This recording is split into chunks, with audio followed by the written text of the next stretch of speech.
What up, guys? Welcome to another episode of Pearl Daily. Thank you guys for waiting. I wanted to wait until Charlie Kirk or Erica Kirk finished her statement on Charlie Kirk's death. It was really sad. My heart really goes out to her and her family. It really just blows my mind that someone could do such an awful thing. Especially the more information that comes out about the shooter, which we are going to go over in a little bit. But before we do, please like the video, subscribe to the channel. Okay, so I do have to give a disclaimer this show because I do want to stay monetized on YouTube. I kind of hate doing these disclaimers, but they're sort of a necessity. So I hope you guys do understand that when I give these disclaimers, that's really the purpose. It's just kind of we have to stay monetized here. So when I talk about people on the show, I am talking in generalities. It does not mean every single person. But what I try to do on this show is my goal is always to paint a picture of what is going on in society. And the way I do this is through news articles, stats, but also the conversations and interviews I have with people day to day. I've talked about it before. I interviewed 1,000 people in a year. And when you do that, you're able to profile people a little bit better and just talk about the different problems that come with every community of people. And so when I do say something, I am talking in general. It does not mean every single person. These are serious topics. And so sometimes I can be proven wrong. And that's why I always have the call line if you have a different experience. But on this show, my first line of how I believe something is something I've seen with my own eyes. I do respect data, facts, and statistics. You can look into them. However, there are a lot of people that, because they have an agenda, fund studies that are done in a really dishonest way. I'll give you an example. I've talked about the marriage stats on this channel. And one way they always say that married men live longer, but it's a little bit dishonest because if you take the unmarried men that aren't, drug addicts or alcoholics or have made some other really major bad life decision, which would generally disqualify women from marrying them, they live pretty much the same. Just an example. That's not what we're talking about today, but I just need to give that disclaimer. Okay, so the conversation this week has been around Charlie Kirk's death. I think just going out, and I even went out yesterday and I took some interviews of people out in the suburbs. Like, obviously the suburbs are a little more conservative, but I'll talk to people like on and off camera. So it's not just an on camera, because it's unfortunate. I don't want to say it's unfortunate. It's understandable that people don't always want a camera put in their face, right? They're just going to the grocery store, they're going to the bar. People don't always want to be recorded. But sometimes I get these off-camera conversations that just really blow my mind, and I can't record, but I wish I could in a respectful way. I'd never do that. But one woman I spoke to, she was in tears. She was in tears over Charlie Kirk's death. And I think a lot of conservative Americans really, really felt this one.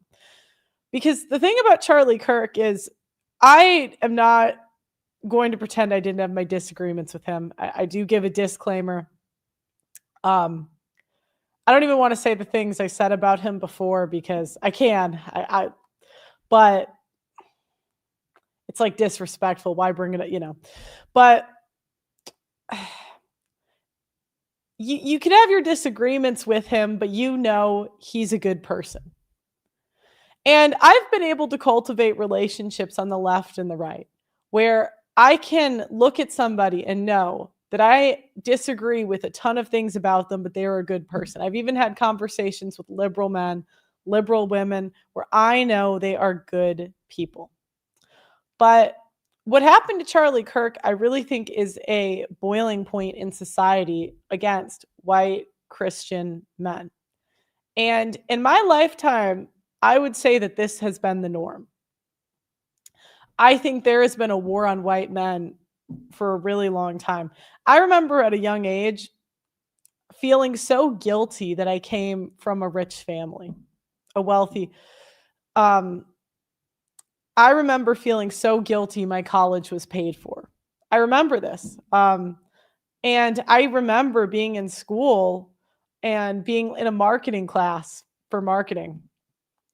And the woman saying that the prices were higher, my marketing teacher, I don't know, she clearly didn't know anything about economics, but she made a comment saying that the reason the prices are higher in poor neighborhoods at the same Walmart that we have down the street from our school, which was in a upper class, wealthy white area, was because the mean owners were just so mean and evil white men. And my whole life, there's been these backhanded comments about Christian white men. And you could argue that there is some of it's warranted, right? I mean, I've talked about the trad cons. I've spoken about my grievances with them. But the amount of hate that Christian white males get has been unprecedented really throughout my entire life. And when a Christian white man who has never incited violence dies for speaking his mind, it's really a boiling point, because a lot of people, of white Christian males in this society, have felt like they had to shut up. And they look at Charlie Kirk as the guy that, he could speak for them. And the reason he could speak for them is the average Christian white male, they have a job, they have a family. Charlie Kirk was the guy that spoke for a lot of men that don't have a voice in this country. And women too. There's a lot of Christian conservative women that also feel like they don't have a voice for their beliefs. I mean, I know firsthand, I've experienced racism from Black women a ton. And, there's certain figures that say it even when you can't. Or and me, I'm not trying to make this about me. Just in my experience, that's really the job of, political commentators, is they say that we say the things that certain groups can't because they have too much to lose. And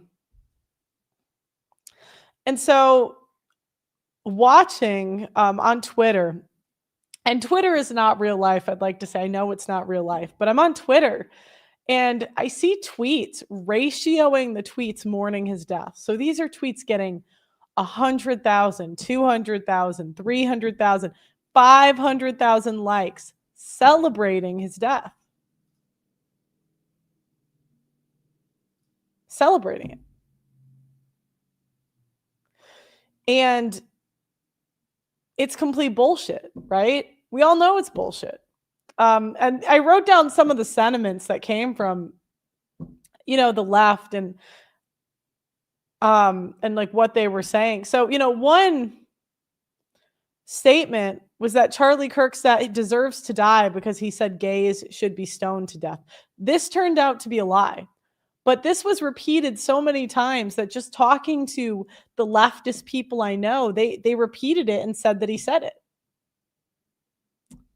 And in media, you see firsthand how they put words in your mouth that you didn't say, which is really a female tactic, if we're being honest here. That's what women do. They say that Charlie Kirk deserved it because he was pro-guns. They say he deserved it because he was pro-life. And they're not, the unspoken part, which no one is saying out loud, is that a lot of the general sentiment is that he deserved it because he was a white, conservative Christian male. And this has been a boiling point in our society because of the anti-white male propaganda that's gone on the last 50 years. So to give a little bit about my background personally, I went to Catholic school most of my life. I did from pre-K till I was 18, I did Catholic school. my college. It wasn't, I think it was the United Church of Christ or something, but I primarily was in white Christian environments for most of my life. And the crazy thing is, when you're in those environments and it's mostly white people, it's also mostly white people shaming you for being white. It's mostly white people pushing that anti-white male propaganda. And to be honest, when I saw this, who Charlie Kirk's shooter was today, um, that's what it really reminded me of, was all those stupid liberal teachers, um, and liberal beta males that were pushing this kind of thing.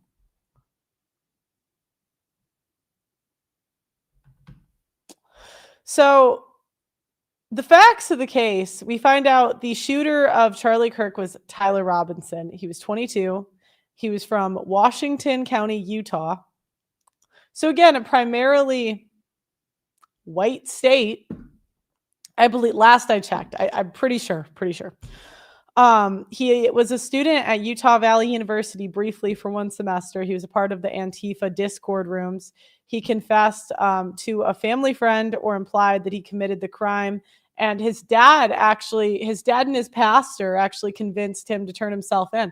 So this is a guy from, there's pictures on his mom's Facebook of him traveling. And when I was looking at those pictures,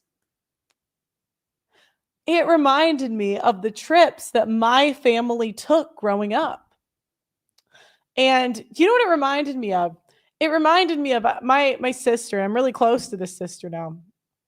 She became liberal for a few years. I'm talking blue-haired feminist. It's so funny. She doesn't think women should vote. Just kidding. I denounce it. That's what she thinks, not me. Totally. YouTube. But she thought that for a little bit, right?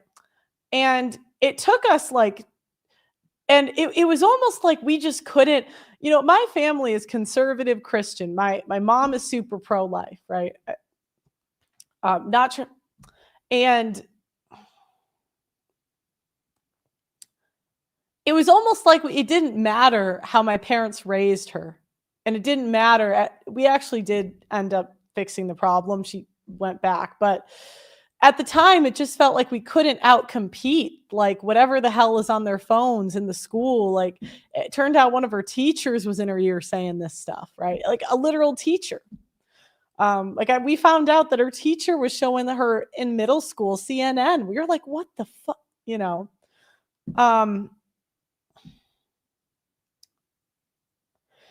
And I don't know, just looking at this family, they were like shooting guns, they're going on vacation. And it just reminded me of the people I grew up around. And this guy decided to grow up and turn against the very people that made him who he was. And I've totally seen that in these communities. Usually it's these liberal guys that rely on their parents and benefit off of their parents, and are shielded from the world's bad, they're shielded from real life,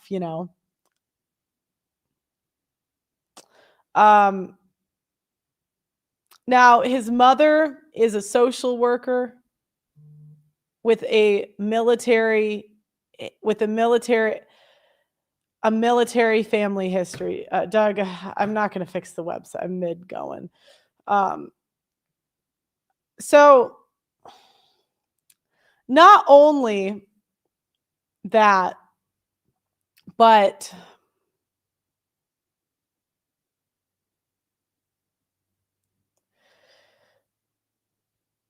sorry, whenever I get off, it kind of throws me off. Okay. So essentially, what happens to these guys a lot of the time is their parents shield them from the world's bad decisions.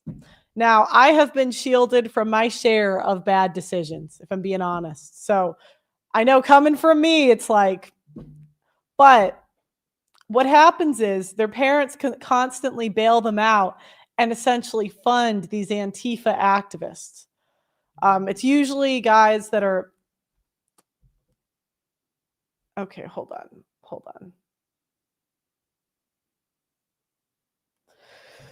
We might. So it's usually these. Sorry, 1 second. Okay, so now.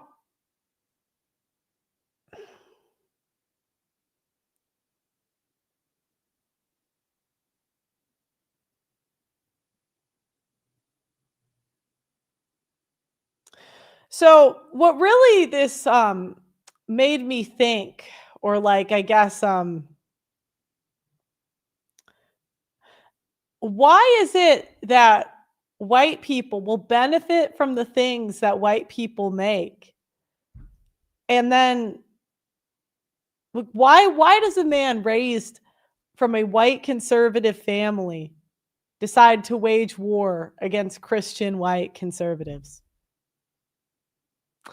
And the thing is, when you talk about being discriminated against as a white person, you really get a couple reactions.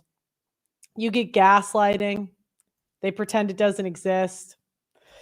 And what the white liberals tend to do is they say, this problem doesn't exist, believe my study. And I know this is hypocritical. I cite stats all the time. They are a necessary evil. But the problem you get is these academics, these leftist activists, they want you to believe your studies instead of what you see with your eyes. You know, if I say, hey, I have experienced discrimination as a white person, that did happen. They'll say, no, that doesn't happen. It's not real. They'll start insulting you. They'll say you're dumb for noticing. They'll say you're racist for noticing. They'll say you're sexist, you're a misogynist. And even now, Charlie apparently deserves death because he thought that the Civil Rights Act, he had a different opinion on the Civil Rights Act than what is mainstream. And I think what makes this especially blackpilling is, in a way, these people won. And they win because the future is never going to be the same. Now you either have to go do these events with maximum security. So that, you know, that's a way that they win. They've changed the way that we are going to be able to do things forever. And they took someone's life to do it. White men are told you can't say these things. And then the worst one is they say, what about these other issues? Like, I was in a space today and I was talking about how this is a war on white Christian males. And do you know what the response was? Do you know what the response was? But what about the Muslims? I'm like, you have got to be kidding me. You have got to be kidding me. So I did a compilation, and I'm going to play this, and then we're going to go back to it in a second. Let me make sure this is full screen.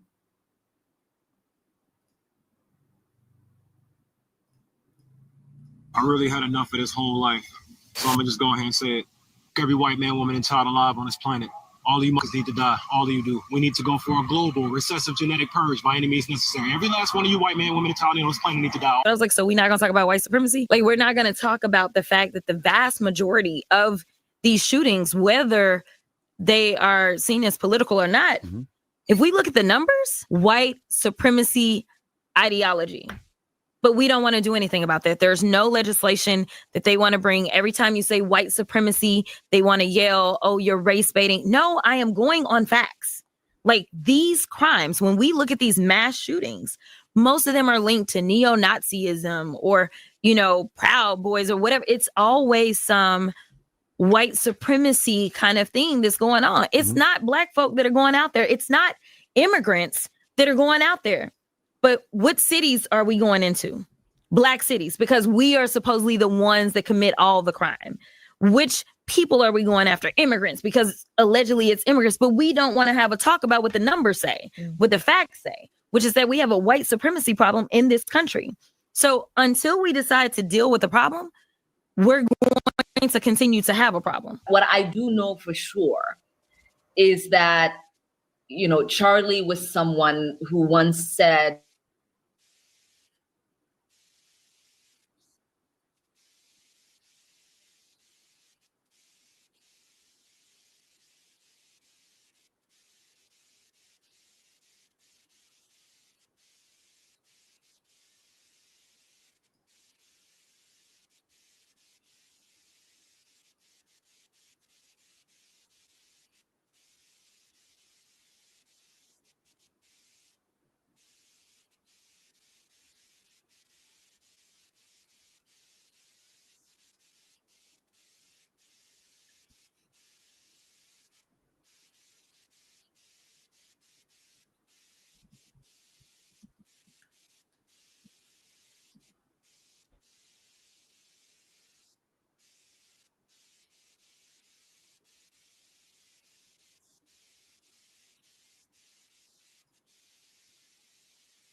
Wholeheartedly agree with the view that some institutions are too broken, too regressive, too oppressive to be reformed, like cancers of our society. They must and they should be taken down by any means necessary. I hate Charlie Kirk. I think he's actually a Satan spawn, but he's very, very strategically minded. Left-wingers, liberals, you need to be showing your opponent's guts on there, okay? You need to be gutting them. You need to be shanking these and letting their intestines just ride on stage. What the is this shit, man? Slice them up. Slice them and dice them. What the is this? You cannot have a bigger layup. You could not have had a bigger layup than a horrible candidate like Herschel Walker. Sure, he was prepared very well. And Herschel Walker actually had a good thing we do need to make sure we do. We got to keep attracting younger viewers that, grow up on TikTok, when they're 8, 9, 10, 11, 12, even though they shouldn't be. 3, it's like all here. Now this guy is down. He's dead. These guys are like and fatally wounded. They're not even running. They're not even like cowering and running away and screaming in fear. There's like, okay, well, they did it. We got our shots. Okay, is this guy done? Oh shit. Well, okay. Well, we brought the white. It's called shock, you idiots. It's called shock. Anything that happens, holy shit, guys. If you live in Florida, I have an opportunity for you. If you want to earn $100,000, let me know. Jesus Christ. Flags. We can put that over the bleeding part, assuming he got shot in his actually, right? A flag. And then this guy. 874 Bellevue Drive, and I'm gonna kill you with my AR-15. Like that's the type of messages they were leaving in this dude's office, and he's resigning. Like he's literally, this is his last term. So I think that people are a lot more radical. It's hurt poor people that they can afford housing in Berkeley. I don't know how that works. My understanding is that the property owners who have properties there choose just not to rent it at all. Yeah, kill them. Kill those. Murder those in the street. Let the streets soak in their red capitalist bloods, dude. Look at the death of Charlie Kirk. I think he deserved it. I really believe he deserved it. I don't know about his positions. I feel like he was so controversial and he probably shouldn't have a platform in the first place. So, yeah, probably a little deserved. I'm glad he's not with us anymore. What did you say? I'm glad he's not with us anymore. Okay. And I think that's a good thing. You actually mean this, what you're saying right now? Yeah, I actually mean it. Yeah. Public service announcement. Excuse me. If y'all didn't know, this is the MSC, and frankly, there's just too many white people in here, and this is a space for people of color. So just be really cognizant of the space that you're taking up, because it does make some of us POCs uncomfortable when we see too many white people in here. It's only been open for 4 days. And here's the thing. Black and white people say stuff like this. I understand. We give black people a lot of heat. Not all. We give them a lot of heat for the anti-racist, for the racism they throw at us. And they do. They do. I've experienced it. Okay. But There's something to be said that half the time, who do you think paid for that space or pushed for that space to be made? Half the time it was white women. Liberal white guys, white women. And I just don't understand it. I don't. And frankly, there's the whole university for a lot of y'all to be at, and there's very few spaces for us. So keep that in mind. Thank you. You just said we have to leave. No, I said You're making the space uncomfortable. But you're white. Do you understand what a multicultural space? It means you're not being centered. White's not a culture? No, it's not a culture. It's white is not a culture. Say it again to the camera. You think I guarantee there is a white girl nodding along next to this one. whiteness is a culture? Y'all not gonna make me believe or feel any kind of sympathy for Austin Metcalf at all. He put his hands on that young man when he should have kept them hands to himself. When the young man told him, touch me and see, you bet not touch me, that meant that I don't want you in my space. I don't want you touching me. Rosa Parks days is over. You cannot think that you can move somebody out of a seat that you don't own and think that it's going to be okay. And you can't determine how I'm going to retaliate on you when you put your hands on me in an aggressive manner. Austin Metcalf got exactly what he deserved. Point blank, period. It's time out for feeling sorry for somebody's feelings or feeling emotional about somebody's feelings. Austin Metcalf should have kept his damn hands to himself. Point blank, period. Certainly, there have been times where, there's no way we're hiring a white male person. Just kind of, yeah. And you know what? So this is the undercover video of this guy admitting that he doesn't hire white males. And when I was younger, I used to not really think that the discrimination was that, big. I remember being in high school and I was sitting in my high school, the big place everybody wanted to go to college was Notre Dame. Not everyone could afford it, but that was the place that everybody applied to hoping to get in. I personally did not apply because they would have laughed at my application. But yeah, I wouldn't have got it. But I remember there was 3 people at my table all saying they applied to Notre Dame. It was a white girl, a black guy, and a white guy. And the white guy was the only one who didn't get in. And at the time, I just thought, well, his application probably wasn't as good. But then, I started my first job and there was a white guy that had the best sales territory. And in this case, I was the one who benefited. They just handed me, the 22-year-old college girl, the best sales territory, the biggest clients. I was just given it. And when you're just given things, you don't know why you're given them or the reasoning. But, when you look in hindsight, you think, this is something that I think people have noticed for a long time. Unspoken. There are times when it's spoken, but how would they say it? There's no way we're hiring a white male Mitchell.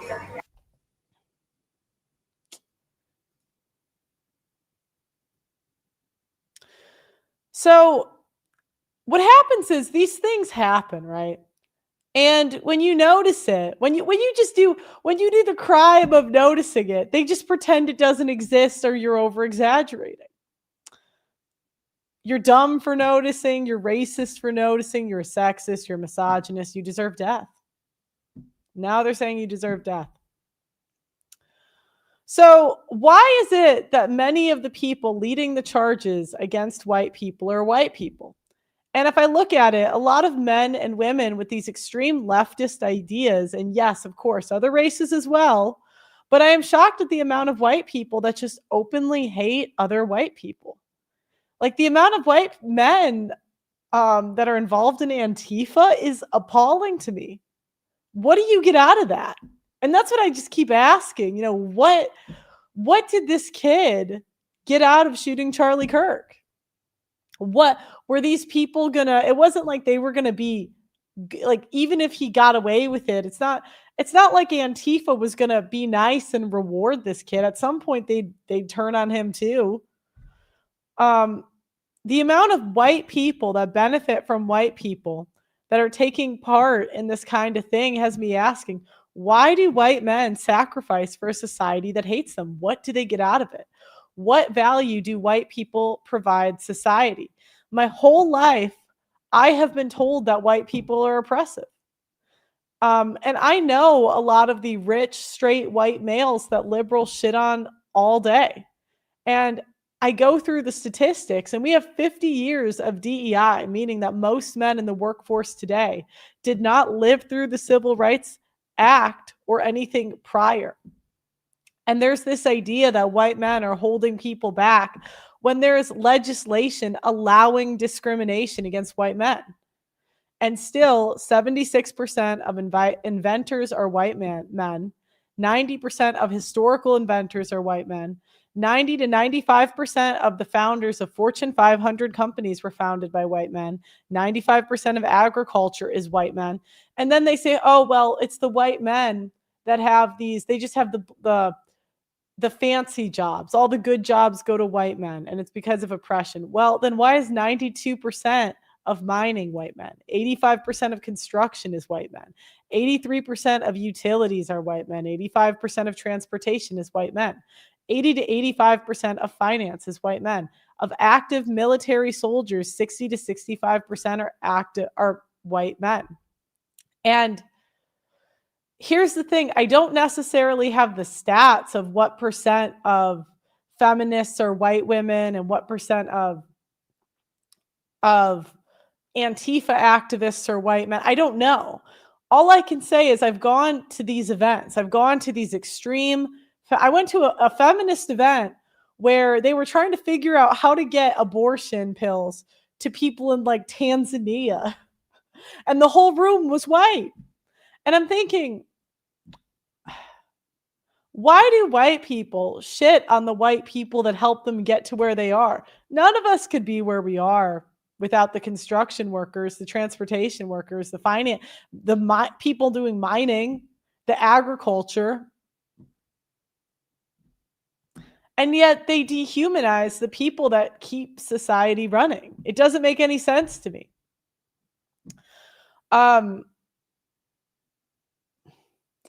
Then they say that white people or white Christian men are somehow, they don't care about other people's issues. They're dehumanizing. And again, I don't have the stats on this. I don't. I find it very difficult to get stats on what the background or the makeup on some of these more fringe left groups. But I can tell you just from going to some of these events, I would guess over 50% of the trans LGBTQ are white. I would guess that over 50% of vegan animal rights activists are white. I would guess probably about half of the people protesting for BLM were white. Palestine, Israel, either side white. Feminist conventions, I would say white. But when it comes to white male issues or white male talking points, the guy that says it gets shot by a white guy. And what's really frustrating and almost sad to me is, and I'm not trying to say this is all about race. It's not, but it's,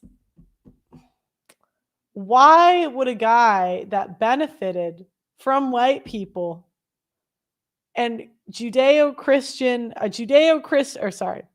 Christian conservative family go out and shoot the guy that's representing them? I don't get it. And the liberals, when I discuss my grievances, it's really what they try to do is they try to gaslight you. And what they'll do is they'll start to insult you. They'll say you're dumb, you're stupid. They'll say, oh, that problem, it's not real. Here's my study. You'll say, hey, I have experienced this. And they'll say, well, your experience is wrong. Here's my study. And you're like, okay, maybe it was just a one-time thing. And then it'll happen again. And you'll say, hey, this did happen. Here's a video of it happen. And they say, well, that was just a fringe. That was just a one-time thing. It was just on the news. And you're like, okay, well, a lot of people I know this is happening to. And they want to dictate your reality by these bullshit liberal funded studies. And conservative Christians, we don't have the time to go debunk every single one. I mean, I might, but you guys don't, right? And it just blows my mind that we're in a place in American culture that 500,000 people are liking videos celebrating a Christian conservative white male's death. And you might come at me, you might say, Pearl, well, why are you saying it that way? You know, what does his religion and his color matter? Well, it matters because that's what they're crucifying him for being. If we're really going to be honest about it, that's why they hate him. That's why they're crucifying him right now. And I'm living through a time, and I think this is what makes this whole thing so blackpilling, is I lived through, when I was in Milwaukee, I could hear the BLM protests from my house. I could hear them all going by. And that was a career criminal who held a gun to a pregnant woman's stomach. There are statues, memorials, and there were protests. And there was change actually after. I mean, after that body cams became a thing, I would say, I know there was some policies implemented that changed the way that police could exert force. But it just seems like when a white Christian, male or even female, this happens to, there's never any plan, there's never any change, and we're just gaslit into saying it's a one-off. Right now, the left is trying to gaslight us into saying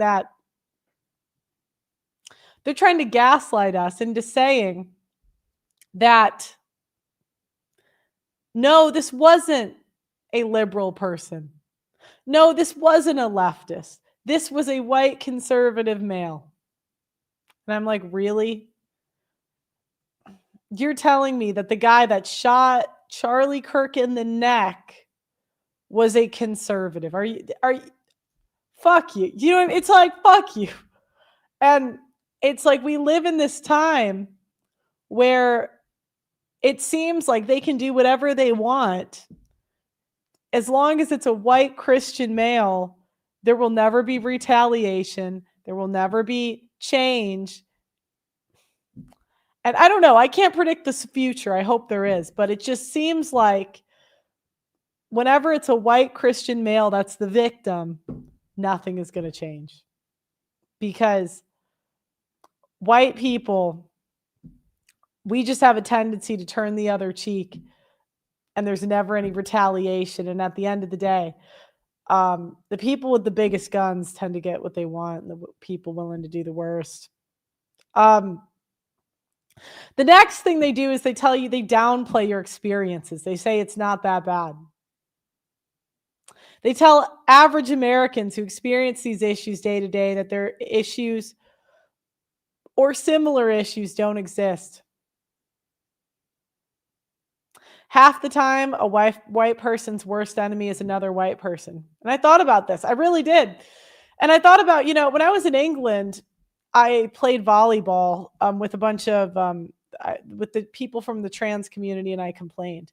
And there was a group trying to get me kicked out of that league. And do you know who it was? It was white people.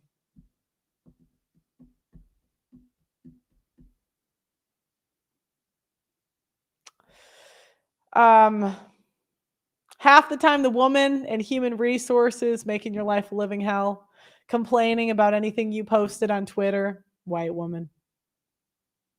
The people implementing and enforcing the DEI policies, white people. I just don't get it. Okay, so, and that's really my question today is, why do white men sacrifice each other for a society that hates them? I know it's not all. So when you call in, I'm going to do a call in. I mean, I'm going to share this. I'm going to share my screen.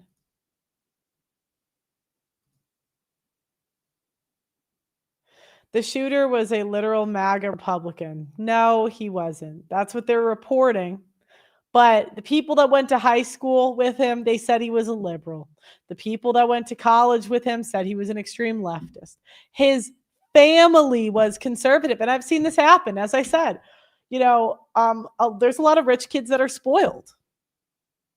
I mean, when my little sister, I mean, she was a blue-haired feminist, and it was a luxury belief because she'd never seen the real world. But the crazy part is, it's like, it's the white people enforcing this. I mean, black people complain all the time that they don't have a lot of power. So it's not them, right?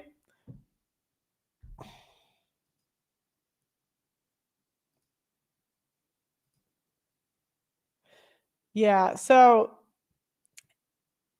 these are the pictures. See, this is the other gaslighting. They're saying he was a conservative MAGA Republican straight. I think he was straight. I do think he was white, but conservative. Are you kidding me? Really? You're going to gaslight me with this today? This was his family. And I'm looking at this. I'm like, these looked like the families I grew up around.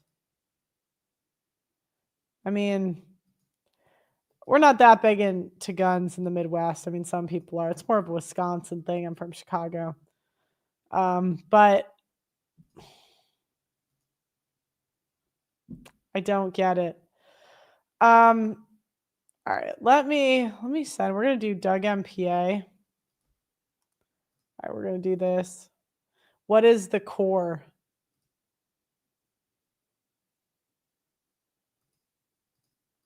I don't know. So my question is really, I just want to know if you guys have seen this too. If you've seen something else, that's fine.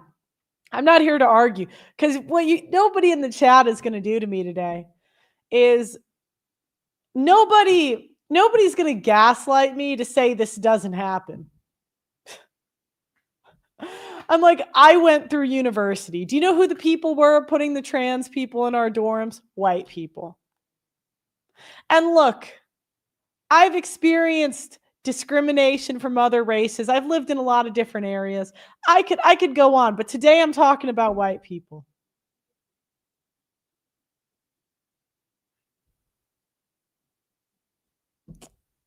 I don't understand, why do we enforce anti-white Christian sentiment? I don't get it. Go to where you're appreciated. Share your knowledge and wisdom with those who are willing to listen. Do not cast your pearls before the swine. They will trample the pearls and use it to attack you.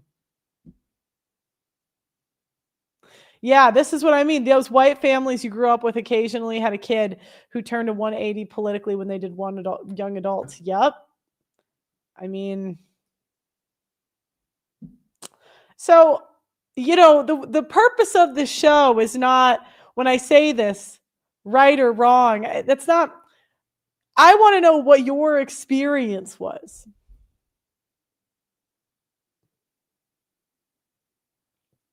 Don't send them to university. Well, this kid was at university for like a year. My sister was radicalized in high school. I mean, how do you can't stop kids from being on social media. I know everyone online says you can just do that, but they won't be invited to anything.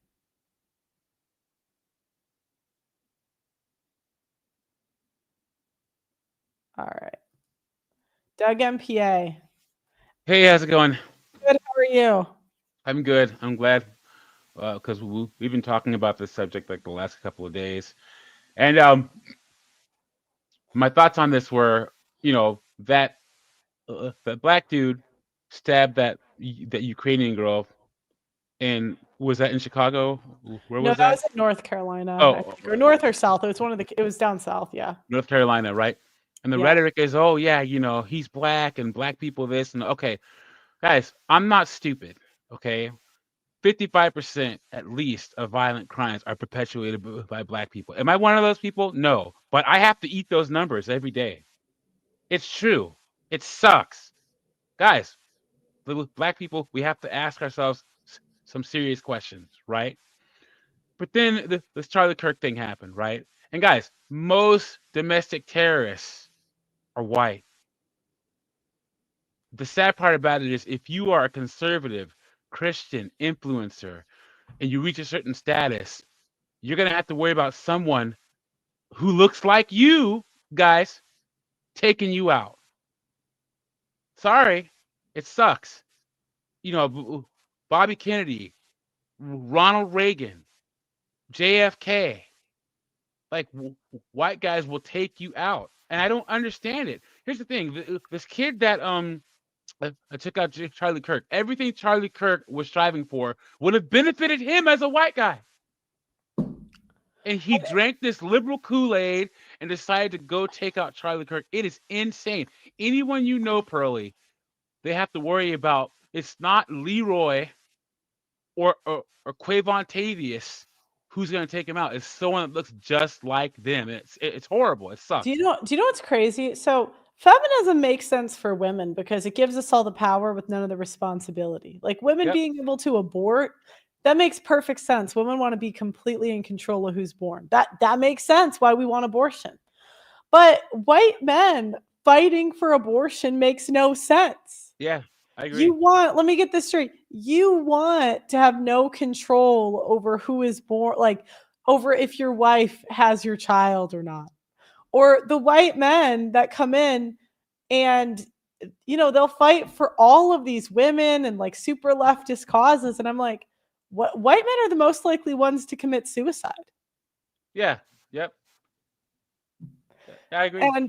And they don't talk about that. And I'm like, why is it that white men, they sacrifice themselves for society just to fight against like their own issues? I don't get it. And it's not all, right? I don't even think it's most. To be honest, I think most white guys are more conservative than not, but you'll get these, like even in this guy's family, right? He probably had like 4 conservative siblings or whatever it was, and then him. But I just don't get it. And guys, if you're a liberal in here, you're white, and you somehow made it here, I don't know why you're here, but there's nothing that you're fighting for on the liberal side that's going to benefit you. Nothing at all. So you're coming out here and caping for people that wouldn't piss on you if you were on fire. That's what it's about. And once again, I always say it's funny how white men are painted as these demons, right? But there's nothing worse in this country than white liberal women. You want to know why, Pearly? Because they can be married to a white guy, benefit from all this white supremacy and the patriarchy. They can be married to a successful white guy, benefit from his whiteness, but then call him an oppressor at the same time. Tear him down in public. Tell his kids that he's the devil. If they benefit from this man's hard work and sweat. And there's nothing more nefarious than that. Nothing worse.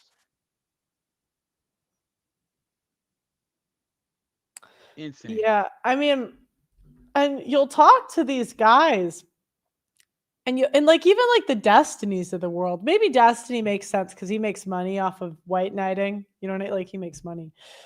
But you'll talk to some of these liberal guys and I'm thinking, you're fighting against your own interests.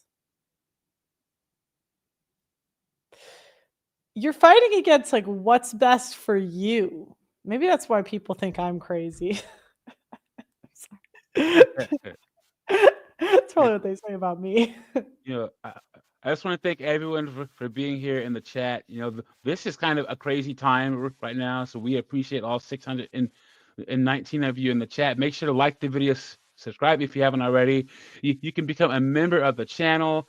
The membership is less than the price of a cup of coffee each month. And, we really appreciate all the discourse. This is a tough time to be on the conservative side. And it's funny, things are going to change, Pearl. I just don't know how, but something's going to happen. And we just have to keep our eyes and ears open to see what's going to happen. Let's see. I'm going to make sure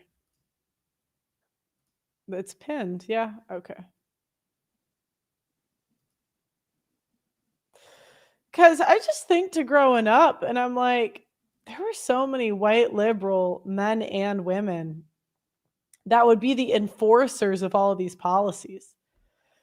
You know, like it's a white woman that's the human resources manager, and half the times it's a white guy that hired her, that owns the company. No, that's what I mean. Like all of these Fortune 500 companies, most are. I mean, that's what they complain about all the time. They're owned by white guys. They're the ones forcing these EDM policies. Yeah, I agree.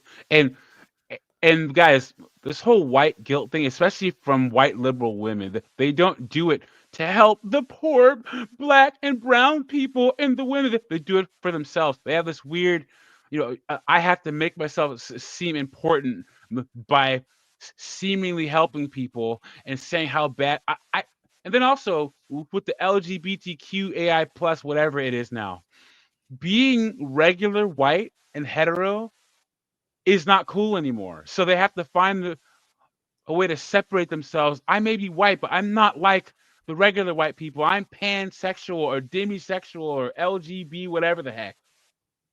That's what it is. Like, people were justifying Kirk's death. White people were justifying Kirk's death because he said they thought he said that gay people should be stoned to death. And I'm like, you realize that the people you're fighting for, these leftists, would have no problem stoning you to death just on the fact that you're white and a male. Blows I my agree. mind. I agree. No one wants to call in on this topic, huh? Well, and I didn't agree with Charlie Kirk, but the best part about Charlie Kirk is that he was, because we all know that college are liberal indoctrination camps. He would go to college. His goal was to make more young people conservative. And you want to talk about a monumentous task, especially with all these, all these colleges. So he should be respected just for that effort itself. Yeah. Rob says, Pearl, you're finally a white supremacist. I'm proud.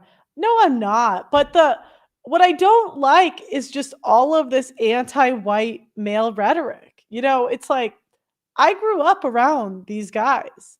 And if I'm being honest, most white guys are pretty nice, pretty helpful, and they don't really follow this stuff.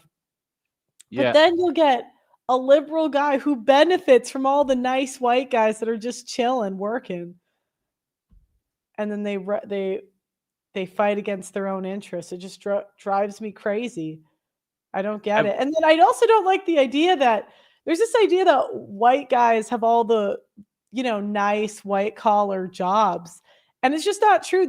They're the miners, they're the loggers, they're even still the majority of construction workers. Whenever they talk about immigration, they're like, who's going to do the dirty jobs? I'm like, white guys are doing the dirty jobs. The garbage men, mostly white guy. It's like, I just don't get it. And for me, I live in 10 different states in the U.S. I can tell you, the average white guy's not a POS. It's just not, man. And I think that everyone should be proud of who they are and where they came from. Honestly, I don't have a problem with white people saying, I'm proud to be white. I have no problem with that. Black people can say they're proud to be black. Hispanic people can say they're proud to be Hispanic as long as they're here legally. But yeah, I have no problem with it. And this whole, white people are bad. This has been building up for 30, 40 years. And you're going to see a lot of white people that are just going to be tired of it. And I don't blame them. I don't blame them at all. You can't just say that a demographic of the population are just bad inherently. No. We got a white guy entered the studio. I thought your name was funny. Hello. Nope. Okay, we're going to go to the next one. All right, guys. You get preference if your camera's on. I would prefer the cameras to be on. Doesn't have to be. I understand the topic. But if you start crashing out, I'm just going to remove you. You're not entitled to argue with me. This isn't even meant to be an argument. I would prefer you just tell me your own personal experiences on the topic. If you've had a different experience than me, it's totally fine. You can say it. But yeah, my question is, why do white men sacrifice each other for a society that hates them? All right, Mr. Research. So let me try to answer. So what I find is that the answer to your question comes from many, not all, many white guys are sold this ideology that as long as this consistent thing happens, then you'll get this as an outcome. And what I would say half of the white guys, let's call it 50% as a talking point, no evidence of the 50%, but let's just call it that to be fair. They many times realize, hey, there's a lot of inconsistency with that talking point. Same thing happens in Black community, where people will say, hey, as long as you do and operate this way, this should be your outcome. But then people are like, wait a minute, hold on. That's not how you guys are actually doing it. So when you come in, and I'm gonna pass you back the mic, when you come in and say, hey, you don't understand, number one, you're a lady. You don't really experience a lot of the things that boys do. Even though you're around guys, you don't really experience it. So there's been a lot of inconsistency in the USA with white guys. They're not like the England guys and the French guys who try better to have more consistency. White guys here in the USA, it's a lot of inconsistency, and some of the sons and nephews and grandsons intellectually don't like the inconsistency that they've been sold. So what do you think they're hoping to get out of it? I think the same thing that many people hope to get out of it. I don't think it's a rational conclusion, but I think people are hoping to get some type of verbal revolution. I don't think people really want solutions on both sides of the aisle. I've been a conservative since I was 16, but I'm not a Reaganite.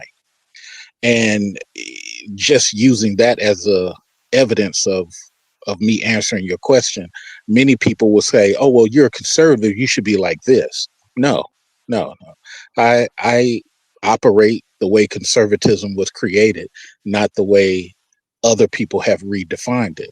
So my outcome, once again, going back to your question, my outcome is trying to get true conservatism from a fiscal and a uniting of the people type of mindset. Other people, they're just looking at it for the entertainment. They're just looking at it for the ability to insult.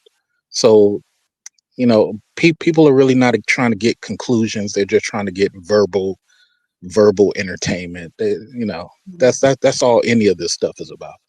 Great. Cool. Well, thank you for calling in. Call in anytime, okay? Have a good one. Okay. Let's see who's next. Prism? I think he's been on before. Hey, Prism, how you doing, buddy? Hello. Hi. Yeah, I was on good. I was on the day before Kirk passed away, and it was just terrible. Sorry, I'm getting some audio feedback. So the question is, why do white men sacrifice? So I guess my main qualms with just kind of this racial essentialism, that's kind of how I see it, and that's kind of how I believe Kirk saw it as well, was that it's kind of when it comes to, I guess, liberal white men going against these systems of religion and everything like that, it's really them trying to distance themselves from history, and they think that by kind of pushing down this perceived image that white men are a part of this patriarchal power and that they can do all of these things, and that they're the original sin of the country and stuff. That is a huge problem simply because I believe that we're born innocent, that no matter what race you are, you should not be responsible for history that may look like you. I don't think that anyone's you're going to argue against a merit-based system. And I think that Charlie Kirk, he was a real good image of focusing on that meritocracy. And he really did mention a lot of good, points about DEI. And yeah. Okay. So have you seen in your life white liberal men like discriminate against you, or like do you have any personal experience with it?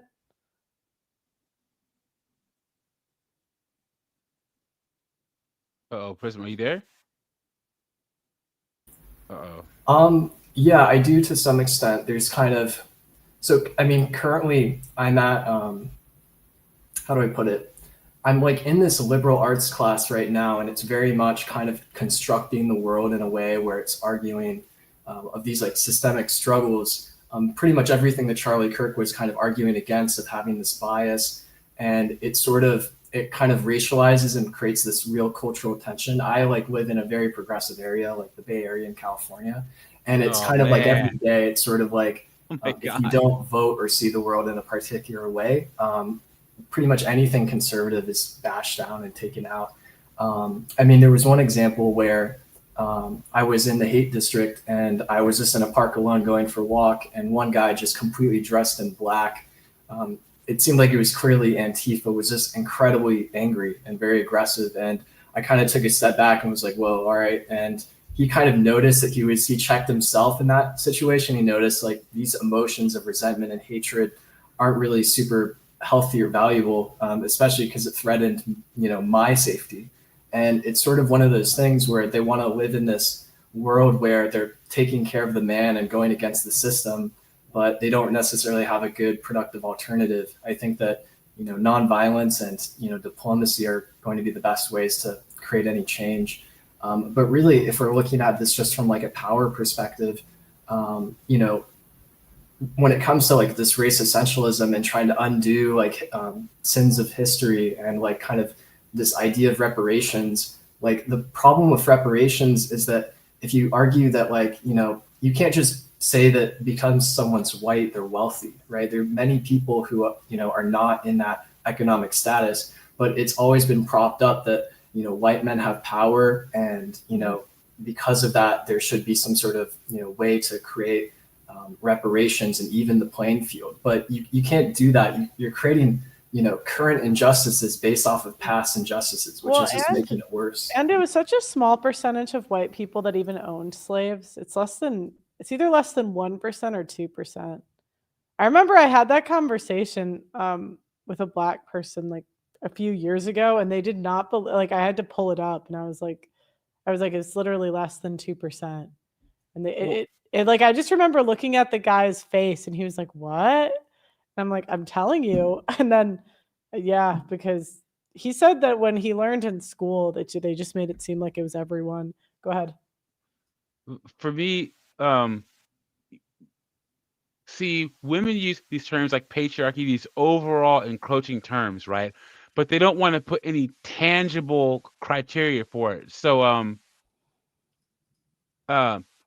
like the patriarchy, the tangible benefits of the patriarchy, only a small percentage of men benefit from, no matter what your race is.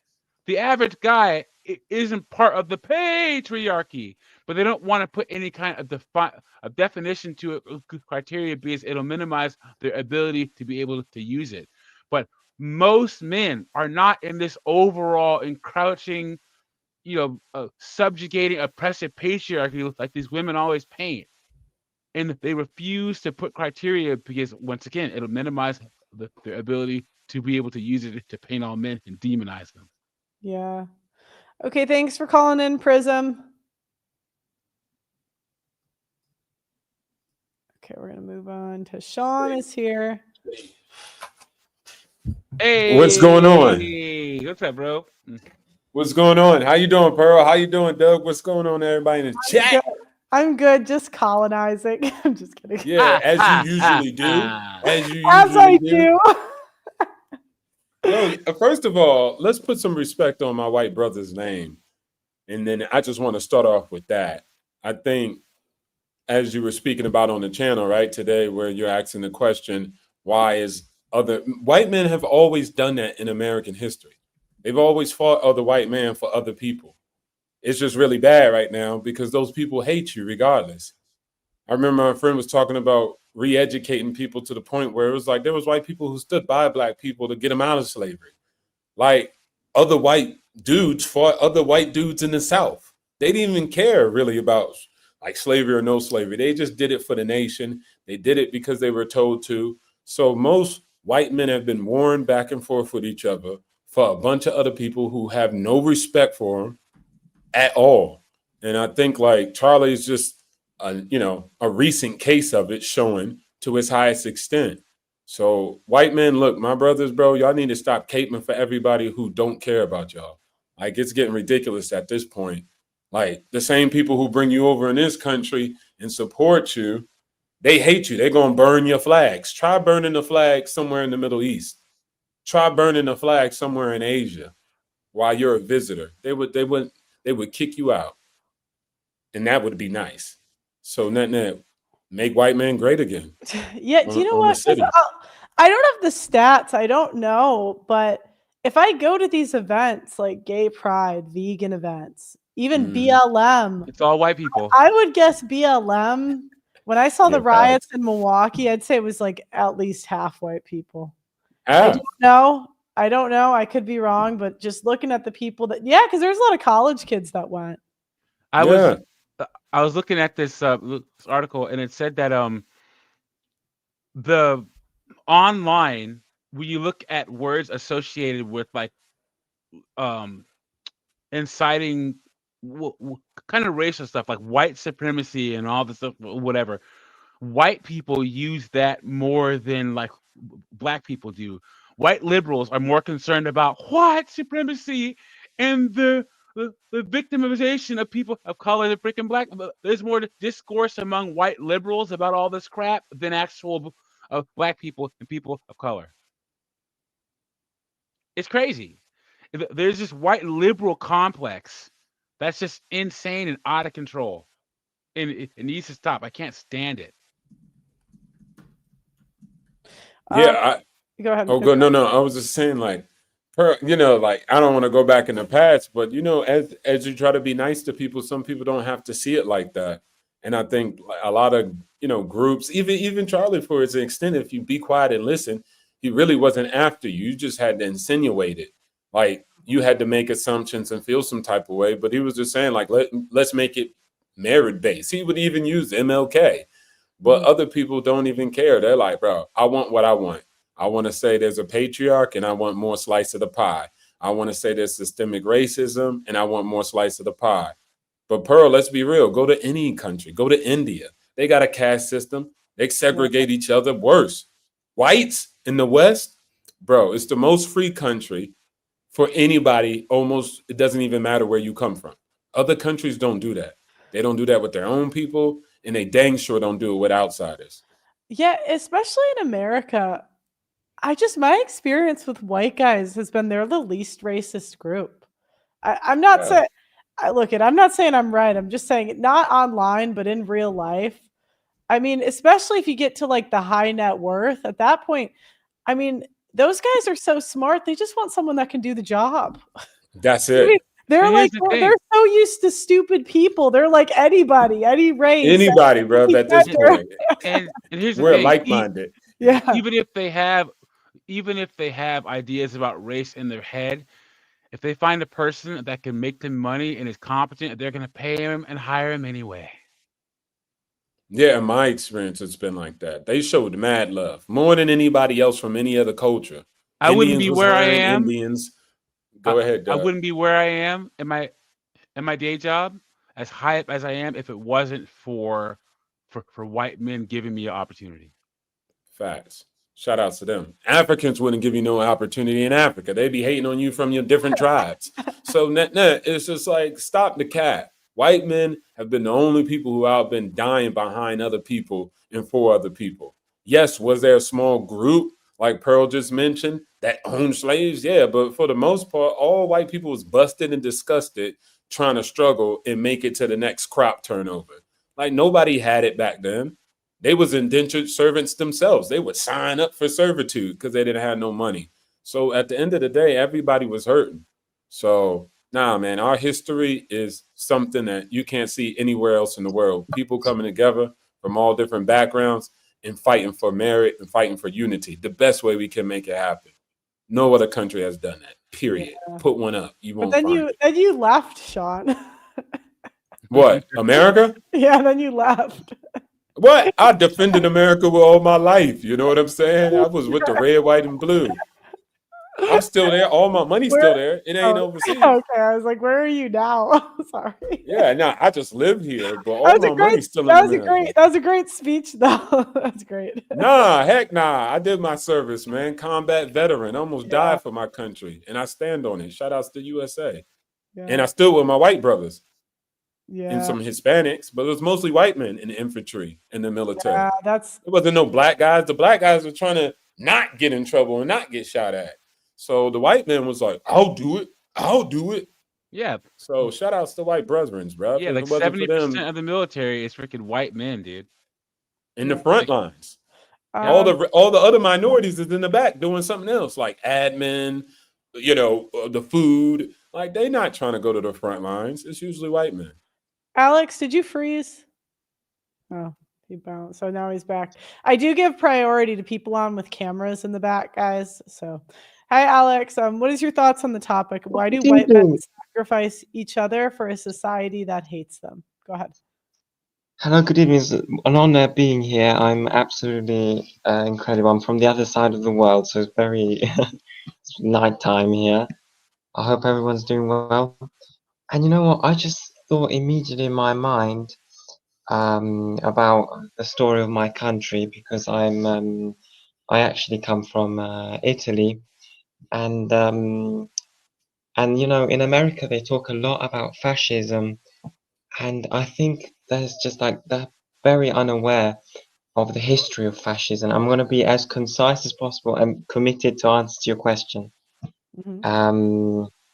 Like, something that is completely interesting and that is always overlooked is how fascism it became the main party, and basically after World War One, I'm very quick.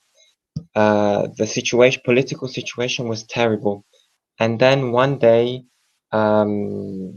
Mussolini, the dictator, he organized one day, which was the 28th of October 1922, all this group of men, of these white men, of course, because they're all white men, and they were all the young Italians, and he organized all one day to march to Rome. And if you check on the internet, you find out that this was organized. Obviously, he organized the party, and he just was so capable in convincing the people that his ideologies, of course, his ideologies were Christianity, but especially to help the veterans of World War One.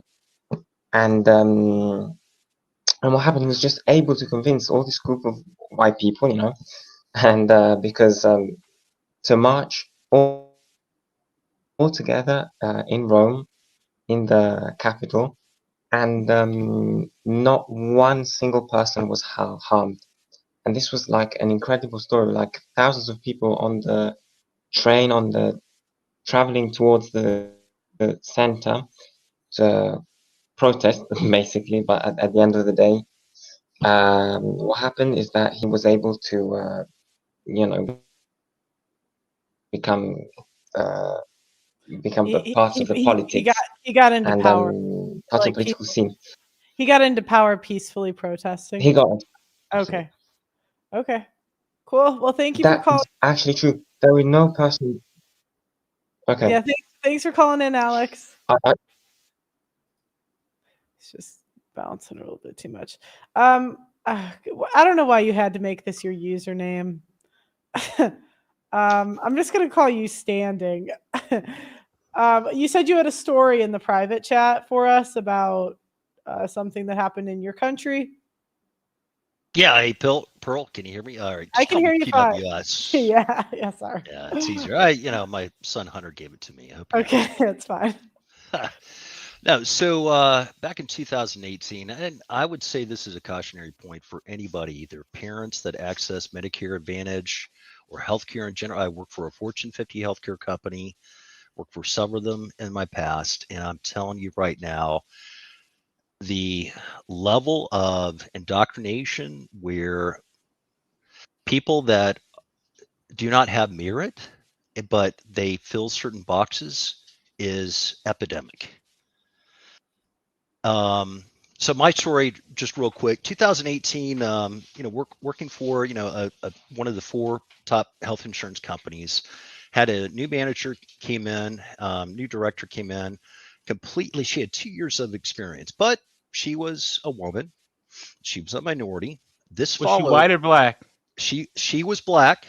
There you go. Well, no, Doug, the best part is that Surprise. this followed another issue of which that a woman that I hired, I don't know, 8 years prior to that, she was there before I came on board, and they hired another black woman. It took them 3 years to get rid of her, to get enough ammunition to fire her. And this black woman said, it's either me or her. I cannot work for her anymore. She's an idiot. She's incompetent. Anyway, so long story short, so I get in there. We bring in this just unqualified person, 2.5 years worth of experience. I had at that point, I think, over 18 years in the industry. But she ticked the boxes, and my employer was a traditional. It was founded by 3 white men, back in the late 70s. They're based in Kentucky. You may know who the company is. I won't say their name. So she goes completely incompetent. I had a CEO of a healthcare system said, "Do not bring her back. She brought no value to our discussion at all." And so anyway, I dealt with all that, try to manage that as equitable as possible. She basically got downsized. So we had some large layoffs. She was older. And it basically was where she remained there for 2 years, the previous person for 3 years, until they had enough ammunition to prevent an EEOC dispute, right? So essentially, they needed a lot of time to get ammunition so they wouldn't get sued, because they hired either a female or a minority, and they hired them over white guys. Yeah, I mean, correct. Yep. I mean, it was, and all right. So, and this is where it really gets interesting, or at least from my perspective. So, she went against a corporate policy, and I had a team of 4 underneath me, and probably a team of 12. There were 3 other women that voiced the same concerns that I did. This is prior to a merger that was taking place, and lawyers were involved, and contracts were looking at. And so basically, she was like, "Well, I don't understand all this. I need for you guys to spend." We spent hundreds of over 130 hours easily over the weekends to get all this information in the time frame that the attorneys and the uppers that needed that to be done. And she couldn't figure it out. And so she came to us. She's like, "I need for you guys to redo all of this." And I just said, "Hey, you know what? This is going to go against corporate compliance. Like, there's a system in place that would allow you to easily find that." And so instead of the other 3 women that also voiced their concerns and saying, "Well, that doesn't really fit with corporate compliance," no, I was the only man out of 12 and under her tutelage or whatever. And she called me in. She was like, "Yeah, I didn't really appreciate the way that you challenged me on that." I'm like, I don't understand, Carol. Like, I thought it was respectful. I just pointed out the obvious. Like, that doesn't negate what took place. And she's like, "Well, it wasn't so much what it was, the way you said it." Yeah, so it was tone policing, right? And so I said, I find it curious, like, But why they am think the egos, they think they deserve these jobs. So they're bingo? like, that's the thing. They actually think, have you heard of imposter syndrome? I That's a think real that's thing? yeah, but I think that's really something women feel and not men, because we're just given things and men earn them. Like, I've never heard a guy get to a really I mean, Doug MPA, you're pretty successful. Do you feel imposter syndrome, or do you feel like you deserve it? I mean, I earned it, and yeah, because here's one thing I've noticed in my area. There's two kinds of people: people that earn their way, and people that somehow got into the position. Right? But people that earn their way, if they get to a manager position, they will make that position theirs and come up with their own style. People that got there and they know they don't deserve it, they try to act like how they think a person that did earn it would act. Oh in my that God, position. that's so true. They mimic the tone. Sorry. Yeah, it's Doug, true. they know how to play the game. That's so true. And I give them credit for those. Even Yeah. though as effed up as it is, they know how to But play. you can't play the game because you're a white guy, so you're not even invited to the game. Well, no, exactly. No. All right. So I need you to get the story a little quicker. all right. though. Yeah. Yeah. Yep. All Okay. right. So go ahead. I will try and wrap this up. All right. So she was part of the corporate downsizing that was taking place during that time, and she was an older lady, and they gave her a payout. Now, just prior to that, we have a 360 review. HR aspect, so employees get to report on the performance of their directors as well as they get to report on our performance. Well, Fair. Exactly. I think it should be universal with most companies, but it's not. Okay. But so her average score was 50% lower than, not that this is relevant, but I think it is in today's context, a gay white man before that fucking busted his ass, rose up the ranks, and would sit there and do the work that we were doing. And he was like, hey, you know what? We got to get the job done, no matter what it takes. Anyway, she got laid off, and she blamed me for being the instigator of why that she was given an early retirement. And she said it was your fault instead of her being an idiot. Oh, all right, yeah, and all right. So very quickly, it gets better, and they were like, and I talked to an Okay, employment it's gonna attorney. get better in 30 seconds. You got 30 All right, seconds. all right. So all right, so I went to another Fortune 50 company, worked under a boss bitch, and she gave me a 60-day a PIP or a performance improvement plan to reduce. We spent 130, 140 million per year with this healthcare system. Okay. So And what happened? within 60 days, I need to reduce that by 10%. Otherwise, I was gone. So I was like, all right. So yeah, that's undoable. Like, it took you 2.5 years to get this contract even originated. There's no way. And going back to the previous company, so they fired me, and they removed me for I created a toxic work environment, and I said, all right, cool. So they fired me. They had to replace 2 people to replace what I was doing, and I told them I have 40% more clients, more healthcare companies or hospital systems than what my colleagues do. Like, I am working 55, 60 hours a week just to keep my head afloat and keeping them happy with you guys. We've gotten 3 lawsuits.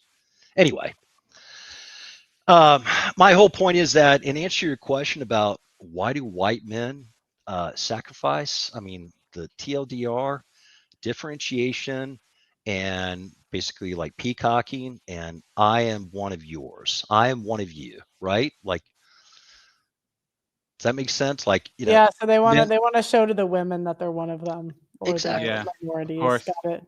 Cool. Exactly. Great. Well, I appreciate the story. Call in any time. All right. All right. Off to Albania. All right. Okay. I'm going to add another wrinkle to this. Not only do women, they don't earn their place. So that's why so many, as 50% of women say that they'd rather work for a male boss than a female boss. 90% of paralegals say that they'd rather work for a male lawyer than a female lawyer. It's because these women have imposter syndrome. So they think that the worst aspect of a man is how they should be leaders. All of the all the worst parts. And it's just like, no, if you would have earned this, you would have your own style. But now you're going to be this imposter and try to act like how you see your perception of leadership, which is usually the wrong thing to do 100% of the time. Okay, guys, so that are coming on. So the question is, why do white men sacrifice each other for a society that hates them? The way I'm asking this question is I see a lot of liberal white men enforcing a lot of these policies and systems that essentially hold white people back. Examples of this are DEI or the shooter being an extreme leftist that shot Charlie Kirk today or 2 days ago. So when you come on, I'd love to hear if you guys have a story that is either similar, or maybe you've seen something different. But we do want to take a lot of callers. So try to have a beginning, a middle, and an end of the story. And if we think you vibe well on the panel, I might keep you on as other callers come on. But when you first get on, please beginning, middle, and end. Doug, what do we want? A minute or less? A minute? Yeah. Sorry. Try to keep it at like a minute. Mm-hmm. Is that what? Yeah. Yeah. A minute's good. If you haven't gripped this, if you haven't gripped interesting in a minute, we're gonna have to get you off. Yeah. Okay. And I will bounce you if you keep going. It's not to be rude, but I need a beginning, middle, and end. Some of you guys have good stories, but if you don't get to the point, we'll never hear it. So okay. Clue Studio. I do give priority to people with cameras on. So welcome to the show. Why do white men sacrifice each other for a society that hates them? Go ahead. I think it's because it starts off. Whites do not, generally speaking, whites do not unite under color. They don't. That's the domain of black. Everybody else in the world is their country. So what they're doing is for their country, United States. Now, blacks have been told that this is not their country, so they have to treat black as a country, if that makes any sense. So when you see like white on white in the political sphere, it's really two ideologies going against each other. It has nothing to do with color because they don't really play the color game. If that makes any sense. Right, but why do you think? I mean, some of the policies they push for are like DEI policies that actively discriminate against white people. So I know they don't see color, but you kind of wonder. I said this earlier. Women, it kind of makes sense that women are feminists. Like, I mean, if you want to abort your kid, that gives you power and choice. That makes sense. But I'll look at the white guys that do it, and I'll just think some of these policies make no sense for your interests. What do you think about that? Well, it's really just man versus man. Even dealing with feminism, it's all a power grab. I think this way, and the people who support me with money want me to do this. And over here, well, they think this way, and the people with money on their side want to fund it. It's really just man versus man, ideology against that ideology. Yeah. So they're not going against themselves racially. They're going against this other guy's values, and they're pushing their own so that they can have power. Yeah. Yeah, makes perfect sense. That was a perfect caller. Thank you for calling in, okay? Thank you. See that? He had his camera on. He got to the point. He said we needed to say beginning, middle, end. That was beautiful. So, again, all right, we got David. Welcome back. David, last time you were doing, it's been a while. You were beefing last time. Yeah, no, I was unhinged last time. Yeah, I know. It's all right. So what do you think? Why do white men sacrifice each other for a society that hates them? I'm especially curious if you see this in Gen Z men. I saw this a lot. Yeah. I see this a lot with millennial men. I think you're younger. You're like 24? I'm the same age as you. I'm 28. Oh, I don't know why I thought you were younger than me. Go ahead. Yeah, so okay, this is like multi-pronged. The caller before me, he had a good point where he was like, yeah, white people don't really unite under race. It's like more about country. That's one side of it. There's a few more sides to it. There's also the feminist angle. There's the angle where like you have these guys who are like desperate to get pussy. I don't know if I can say that. I'm sorry. But they're like they're like Luigi Mangione copycats. Like, you know, they just want fame, they want pussy, they want girls' attention, stuff like that. If this actually is the real shooter, then yeah, I could see that possibly being a reason, like a main like factor why it's trying to get like attention. Do And you then think there's also another component. do you think it's conscious for those guys or subconscious? Because I think sometimes people do things for sex, but they don't realize that's why they're doing it. Go ahead. Yeah, that could be a good, yeah, that's, I mean, it could be subconscious. I think regardless, it's like a spiritual force, you know what I mean? Like it's like not having control over, you know, like I don't know. I don't I still I'm still in shock over this whole thing. I'm still like trying to like process the whole thing because a lot of it really reeks of like intelligence agencies, but I'm not going to go there on this show. I just wanted to talk about the other component to this, which is like, in my opinion, the biggest part of this whole issue with white men. And it's like, we don't know our enemy. You know what I mean? Like we don't know what we're up against because white people are so sheltered for the most part, and they don't really like have this conception of like barbarism and just all out just violence and war because they've never seen it before. I'm lucky because like I've been in situations, I've been in really dangerous situations in my life, a lot of them, and yeah, these people like a lot. Like I'm not saying Charlie is guilty of this because he had lots of security, but it's just like, dude, these people are relentless. Like they will stop at nothing to kill you, like literally kill you, you know. And now we're seeing that. That's true. Like in my high school, I'd never seen a fight. And I remember I told that to people when I became an adult. I never saw one at my college either. And I told people that when I became an adult, and they like couldn't believe it. They're like, "How have you never seen a fight?" And I'm like, "We just didn't have them." You know It's what? like a foreign concept to them. They have no idea. It was like, my school was like 95 probably percent white for high school and college. We just You know, I'm the same way. You know, I have these two guys have my day job. One grew up in inner city Baltimore. The other one grew up in freaking North Philly, and they always trade these hood stories back and forth. And I didn't grow up anywhere near that, so I just sit there and just listen to them. And they're like, "Oh, why don't you ever?" It's like, why would I try to participate in this conversation? I grew up in like the whitest suburb ever. Like, I'm not even gonna try to fake the funk and be like, "Oh, I didn't have that experience." My high school experience was just boring. It was boring. We didn't have any foolishness. You know what I'm saying? So believe it or not, there are black people like that too. I've met others like me where we don't have hood stories to trade back and forth. Yeah, I agree with that.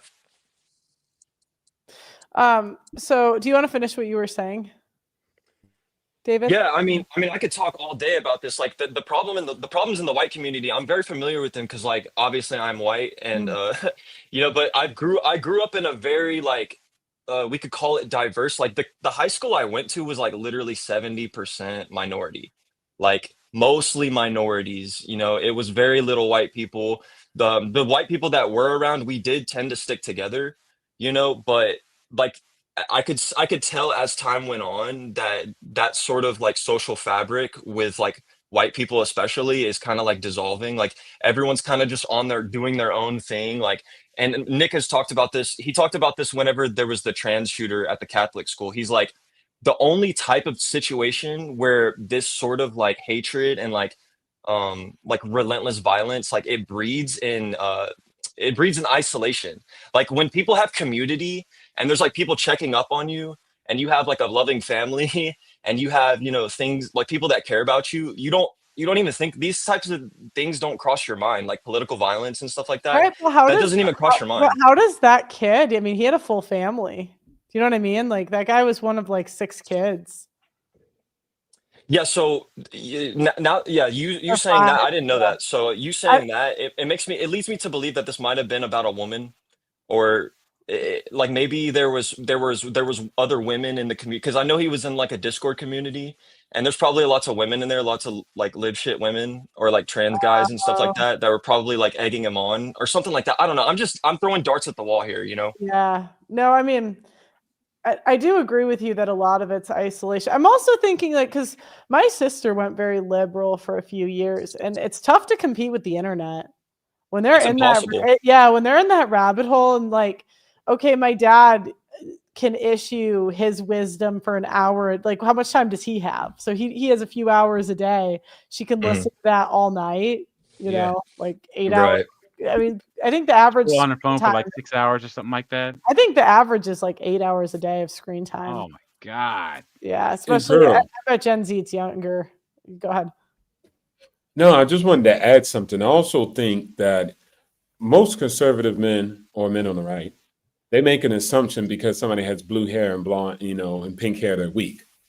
What you need to understand is strong men can last opinions of other people. This is what Charlie did, right? He went out and had conversations with people who don't want to talk to him. You get what I'm saying? They're on the opposite thing. He's like, no, that's being strong. But when you're weak, you don't have that ability to be strong. You want to shut it down. That's why you hear the left say, oh, I'm glad he got deleted, because they don't want to have the conversation, right? They're just like, hey, I'm going to crash out because I'm weak. So you have to understand, you being a strong individual, other people who are weak are not going to do the same thing. You could use muscle, you could use intellect, but if they don't have that, then they're going to use other means, which is usually crash out, delete, get the cops involved. You see that happen all the time. Where's the police? Why is he allowed on here? They have no argument, but that's their angle. They're not strong, so you can't expect them to do strong things, right? Strong men can literally take over the world, but they decide not to and put away their swords and decide to be stoic. Weak people can't afford that. They have to crash out. And I think that's something that, strong people haven't been able to actually truly understand. And again, I want to say it's cis white men. It's not white people. White women are still on a part of a DEI program. Oh yeah. Right? So that didn't go away. So again, even a strong man still doesn't do what he needs to do by saying, okay, white women and women in general, you don't get freebies neither. They haven't took that stand against their women. So the white cis male needs to come back strong, specifically, because that's the biggest target. The other thing too is white people are like, when I think of the men in my life that are very conservative, they're not too caught up with the debates and stuff. They're busy working. They have better things That's to do. 100% true. So I think a lot of times there's not white male representatives because they don't care. They're working. Like, my brother works probably 80 hours a week. He doesn't care if some person on the internet says they hate white men. He's busy. Well, see, they're busy taking care of all the problems that everyone else has created. See, white men are like outnumbered. Like we're outnumbered. Like all the women are against us today. Go ahead, sorry. Like all the women are against us. All the minorities are against us. The political establishment is against us. Like everyone just dogs on white people. And Charlie was the only guy. Well, he was like the most prominent, Titan style figure where like he was like, no, I'm a white man. I'm proud of it. And we're going to talk about the issues. But, the left just can't have that. And I think that I'm not trying to, Monday morning quarterback, but I think that him and his team were very, very naive to who their enemy is and what they're up against, because these people are unhinged. Like whenever I heard the news about this, I literally got sick to my stomach. Like I felt like I was going to throw up. David, I ask you a question. When you heard that Charlie Kirk got shot, who did you think actually shot him? Because for me, I knew it was a white guy. I knew it right off the bat. Was that your initial impression? I was kind of leaning towards like the alphabet mafia. I thought it was going to be like some sort of close range. When I saw the video, like, okay, so I saw the video and it was so shocking that I didn't really like process it. But then when I only watched it twice and I watched it a second time to just be like, okay, what really happened here? And I'm very familiar with guns. Like I've shot guns my whole life. And I knew instantly that it was a rifle from long distance. It wasn't a pistol or it wasn't like a close range weapon. So once I knew that, I was like, okay, this is just like, I don't know. The kid being from like a conservative background is just, it's a little fishy to me, but I mean, we don't really have a choice to. No, I've seen it. Come on, you haven't seen it, David? Like in white neighborhoods, even there will sometimes be kids that do a complete 180. Like maybe it's an overbearing mother, maybe it's someone controlled, and they'll just go extreme left. And usually it's because their parents are funding it, because they don't have to deal with any consequences for being extreme left. Like he was living at home. Oh, was he? Okay. Yeah, go ahead. How many white girls in the suburbs end up a single mother from Glocktavius? You know what I'm saying? They have two parents, conservative household, Then they want to, I'll show my parents, and I'm gonna get with this guy on the basketball team, and then she's a single mom with a half black kid. Yeah. No, that happens all the time. Happens all the I guess time, like man. Come on. yeah. So Yeah. this is kind of like the equivalent to that, is what you're saying. Like this is Well, kind of like one of those well, issues. his dad turned him in. Yeah. Yeah, so Shout outs to the dad. yeah, I do the same thing. Yeah.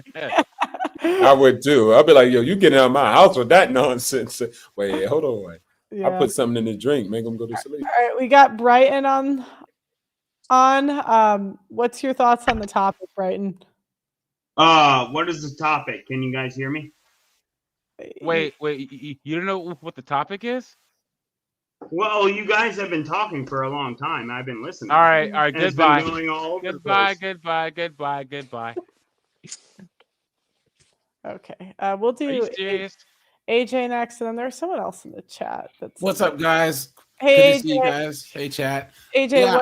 what are your thoughts on the topic? Yeah. R.I.P. to Charlie Kirk. I was gonna say that this happened to Charlie Kirk because anti-white racism is at an all-time high. He's a heterosexual, successful white Christian guy, and like everyone just says that that's public enemy number one. Even these like upper middle class white chicks that benefit from these dudes, right? So like a Charlie Kirk or that healthcare CEO are the only ones that where something like this can happen and people cheer, right? So I think that once again, the wokes, they take terms like brave and courageous, and they want to change the meanings. You used to have to like go to the moon or save a kid from a burning building or fight in combat or something to be brave instead of like transitioning. You know what I'm saying? So I think that these woke like white dudes, I think millennials and Gen Z, like white people in general, there's a bunch of them that don't want to be part of the oppressive white majority. So they call themselves like pansexual, or they try and show out for woke causes to differentiate themselves from regular white people. And all they want to do is just lecture other white people. Because you go to like Antifa and stuff, and there's never any blacks or browns in their whole group. No. But they're trying to fight racism. You know what I'm saying? It's like I went to a feminist event, and I wore a woman shouldn't vote shirt. It was actually so funny. The video got me. It was one of the videos that got me demonetized. It was devastating, but it was all white women, and it was white guys. Do you know what's so funny?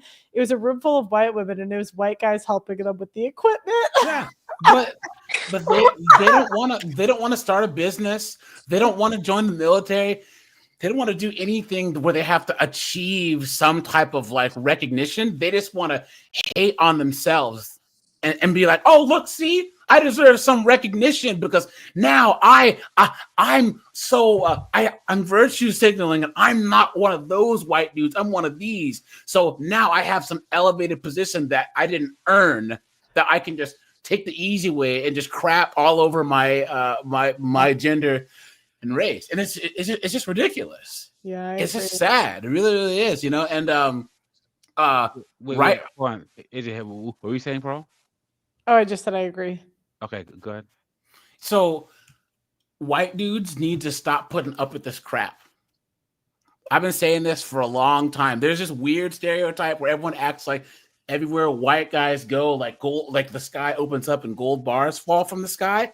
People don't realize there's like Appalachia and like West Virginia where there's like white people who live poorer than anyone else in America, right? Like they're in these opioid addicted, fracked water towns, but the way that America works is like white people, white men bad no matter what. And it's such lazy thinking because they presuppose white men bad. How do you even have a conversation with someone that just thinks that one group is just responsible for everything? But I do have one quick story, in that being from woke Washington State, that was the first time that I've ever heard someone to another person say, well, you can't talk about that. You're a white guy. It was a white guy saying that to a white guy. It always like, you are white. What are you? You're a white guy. That's the crazy thing, because I mean, black people complain about it all the time. I mean, I've been canceled by pretty much every group. Yeah. And I can tell you, like, I mean, black people, they don't have power like that. It's always the white people enforcing it, like the white people funding the black people, like You know, like they're the ones funding it always. But it's narcissism, and especially black women, white women. They honestly think that white dudes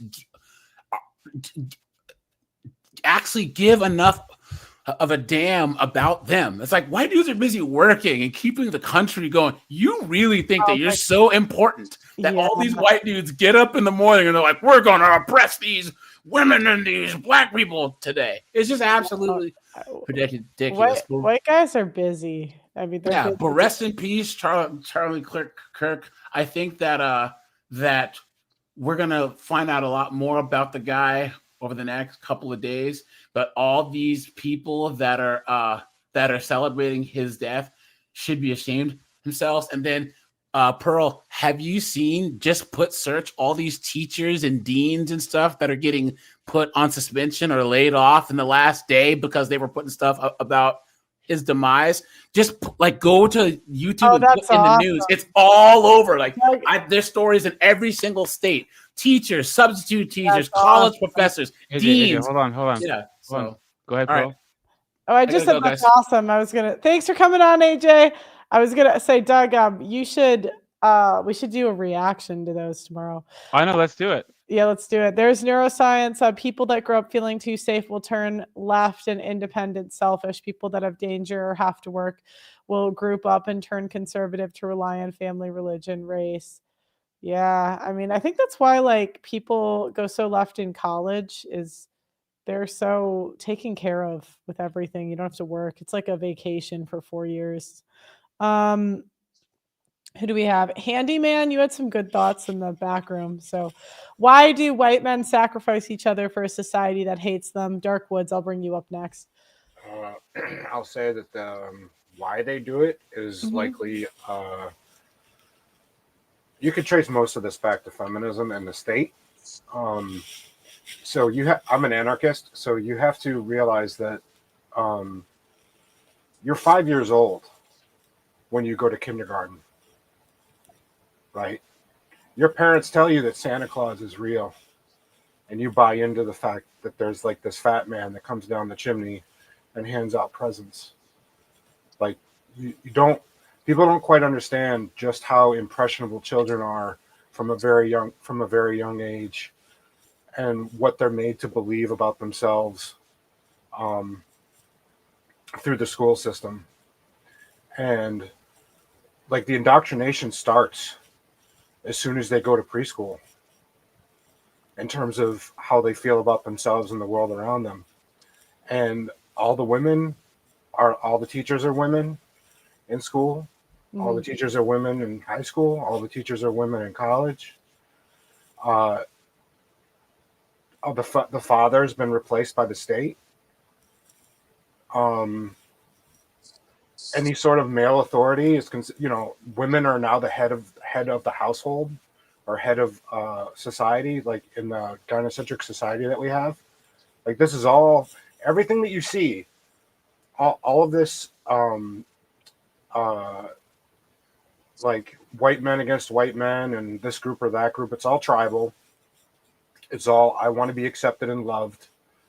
It's all, daddy left home and all I had was mommy. It's all feminine, the feminine imperative of emotions over reason. All of it. Yeah. Okay. Well, and then when you get to college, they just spoon feed you communism. Yeah. Okay. Well, thank you for calling in, Handyman. Yep. Okay. Okay, guys, beginning, middle, end. Try to keep it to a minute.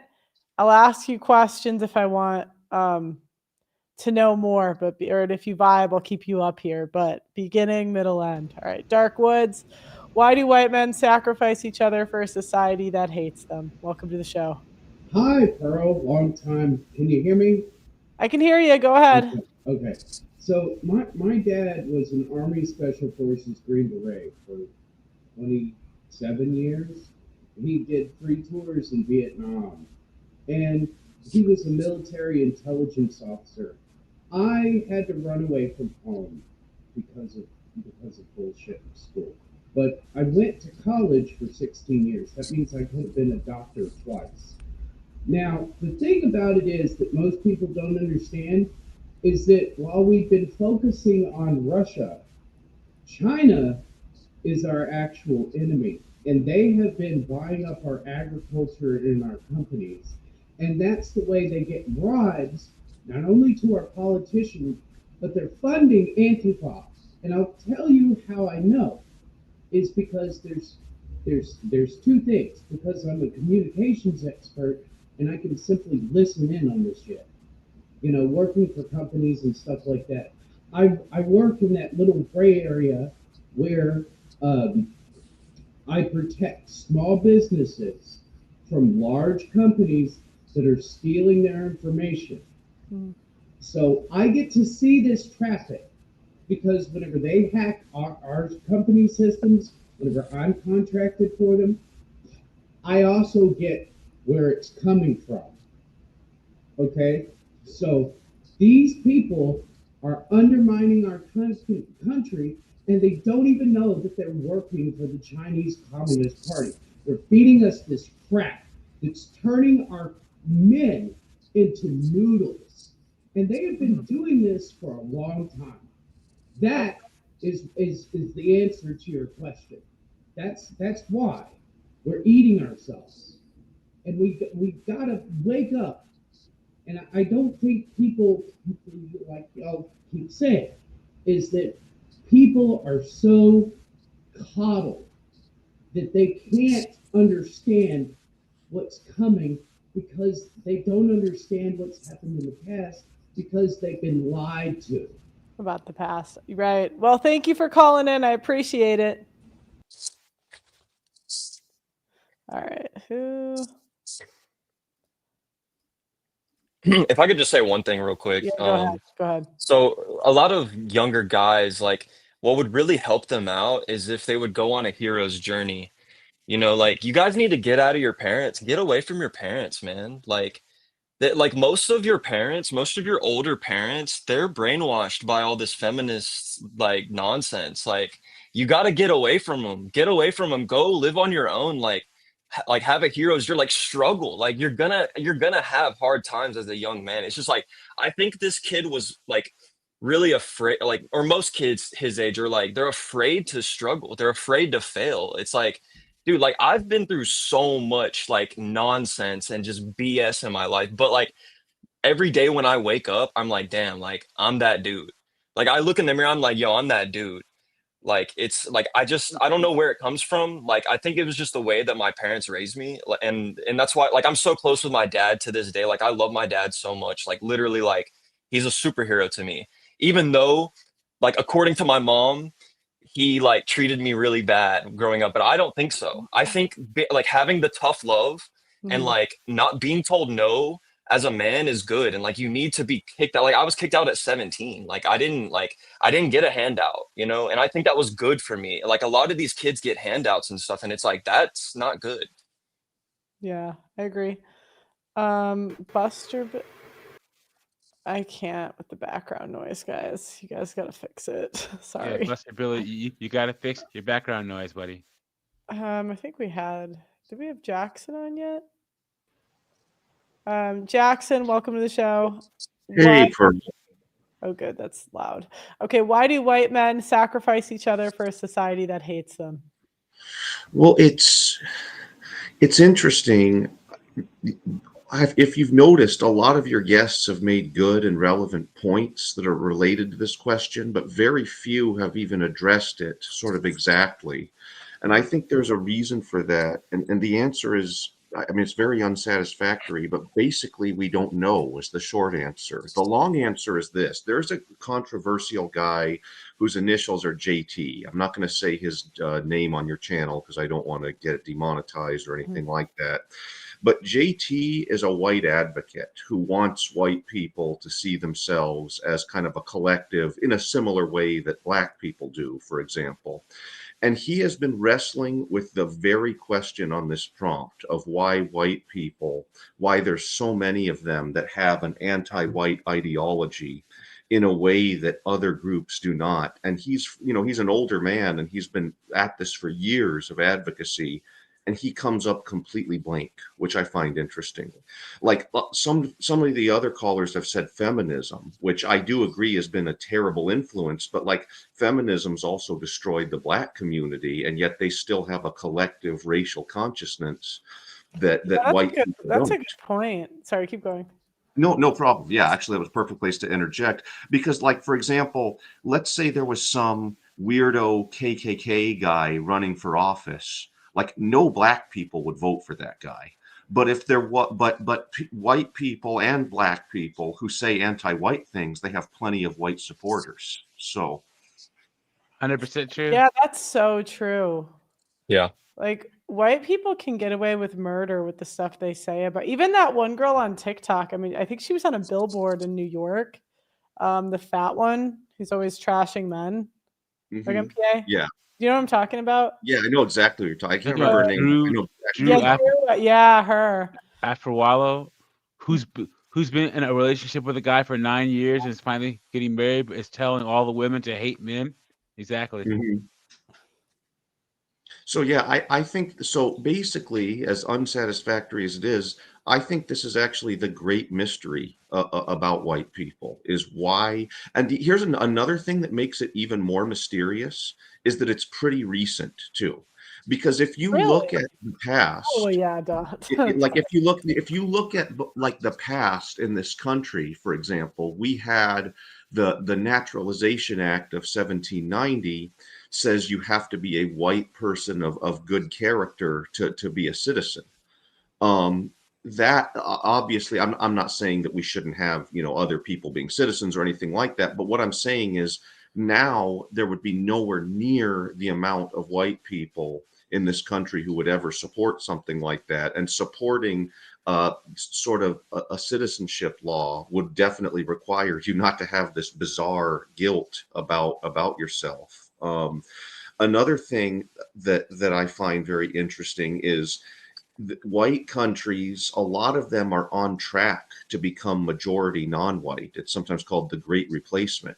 And I think this is the first time in history that I know of, someone can correct me if they have a counterexample, where a majority group has basically willingly given up their majority status in their country. Like the people in Japan are not willingly becoming less Japanese. I don't think the people in Nigeria want to become less Nigerian, etc. So that's another strange thing that sort of goes with. That's basically my point. So. But yeah, that's a good point that we willingly are giving up our own country. I never thought about that. But Pearl, I want to add on that. There's a reason to it. Like white cis males specifically have been villainized across the galaxy. And I say galaxy because I'm assuming if we went to Mars, they would continue saying it. So across the entire galaxy, they are the worst thing possible. And one of the big problems that I have, I'm one of those Black people who I'll say, well, what was the Ku Klux Klan man saying? Because I'm not with white people just because they're white. I'm with them because of their results. In most places in the world, I go to Asia, they vilify white people. Oh, they always colonize. I ask them, don't you have violence? Don't you have confrontations with other Asians? Didn't Japan try to take over China? Well, the white colonizer probably started it. So at the end of the day, everybody blames the white guy. You ever heard the TV show Everybody Hates Chris? Everybody hates a white guy. You're bringing me back. You're bringing me back. To what? So that's what they did to me. Yeah, right. They were extremely mad, and you had good deals. But net, it's just this hatred across the world. And then, some white men that are white themselves, white cis, maybe, but white cis specifically, they'll go with it too because they don't know no better. They're on TikTok hearing that the West is the worst and it's the worst in society. And then you get the immigrants coming in and they're going to roll you over, bruv. They're going to take up your country, try to pass Islamic laws. But if you was in Middle East, they'll never allow it. They never allow that stuff. Well, It's We'll never gotta allow be, you to come it's in. gotta be envy in a way, because when you think about it, they all emulate the way white people look. Like in Asia, they get surgeries to look more white and to make their eyes more like rounded and their noses more like pointed. And like black women, they'll wear white hair. So it's like if All the time. they say they hate us, but the women always try to emulate looking like white women. Like, I mean, they'll bleach their skin to look white. The thing is, though, like what you're saying is absolutely true about whites being villainized across the board, but to me, that still doesn't answer the original prompt question of why white people go along with it. Like, for example, other groups that have been villainized throughout history by various people, that hasn't had the same effect on them that it has on whites villainizing themselves. It's actually, in many cases, caused them to band together, and in many cases cause them to sort of resent those who have come and opposed them. It's created sort of a sense of nationalism. Like, of course, there was a time in this country when blacks were discriminated against, for example, but you didn't see in huge numbers black people advocating against their own interests when that happened. Yeah, I don't know why we do that. Yeah, I think Because y'all hear people out, like Charlie Kirk. You hear people out. Well, and that's You another create thing. this playing field where you allow people to say what they want and listen to the opinions and take it. I'm telling you, go to other countries. They don't do that, bro. They don't care. Yeah. If you're not from, when in Rome, do as a Roman. But only in America, where you could be an American and say, well, I'm Chinese, respect my culture. I can't be in Thailand or Japan saying respect American culture. They'll be like, bro, you know where you're at? So again, it's that basis right there that white people allow in Western nations. Well, and another It's sad. point. It's sad that nationalism and patriotism is a bipartisan issue in the United States. It's insane. Yeah. Like if you have an American flag, people will automatically assume that you're on the right. Like half the country thinks that an American flag is some kind of like right wing symbol. It's like, we talking about? It's the flag of the United States. Another point I want to make about Charlie Kirk too. This whole thing has been very heavy for me personally. But one other point I want to make about Charlie Kirk is it's true he did sometimes speak up about white people being mistreated, but white racial consciousness was not really even his big thrust, if you think about it. Like, he was not really an advocate for white people in the way that some people like maybe Al Sharpton and Jesse Jackson are ostensibly, at least, advocates for black people. He really was not that much of a white identitarian. He always had people of various races included in his organization, and he even clashed with like NF's supporters over not being that way enough. So that's another thing that just, I think, drives home your point about just patriotism is right wing, and I guess in the left's mind is a white thing. So I think decadence plays a big role in this, and I think the cultural decay is like white people don't really have an identity anymore. Like, we've lost our identity to wokeness. yeah, I would say we lost it even long before what we call wokeness really took hold. I'm not saying, I think there's always been some philosophy sort of like wokeness in history, but I think that like in the 90s, there was wokeness. People say there wasn't. There definitely was, but you still didn't see anti-white ideology to anywhere near the scale that you do today. Yeah, I agree. It's kind of been like a slow grind, though. Like, they start, like, with these types of like cultural shifts, it's not going to happen overnight. Like in the 90s, it might have been something that they didn't realize it was a subconscious thing that they're putting in movies and TV and stuff. Because you look at the shows in the 90s and like all the white men are doofuses, you know what I mean?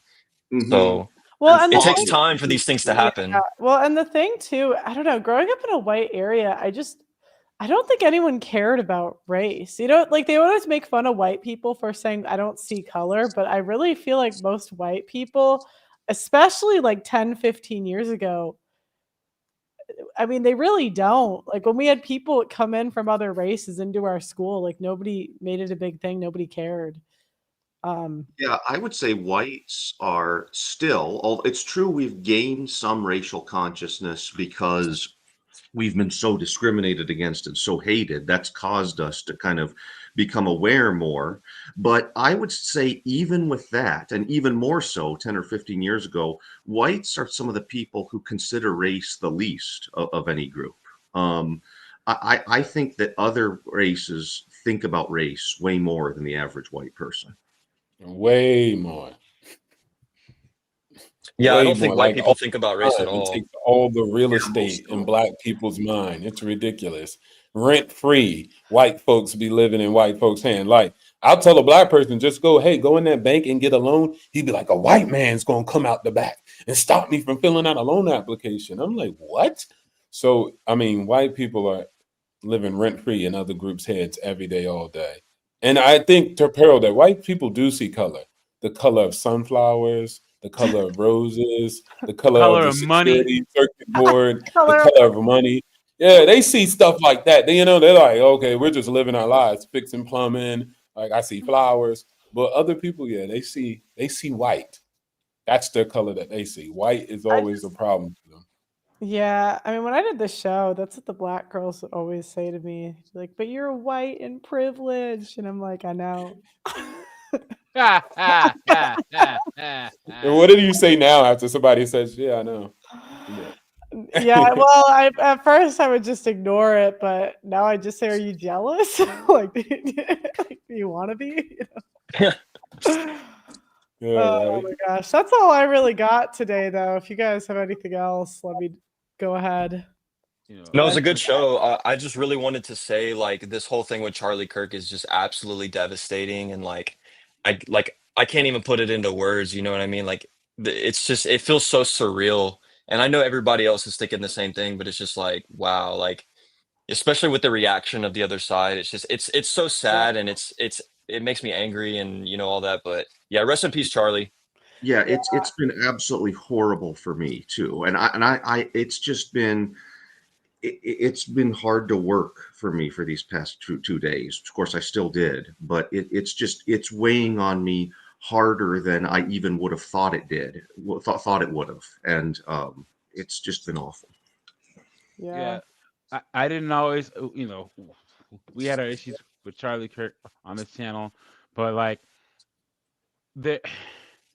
why I still don't understand like why him? Like what Yeah. there are worse people on the left and the right. He was just like, I mean, Pearl raised their hand. He didn't deserve it. Yeah.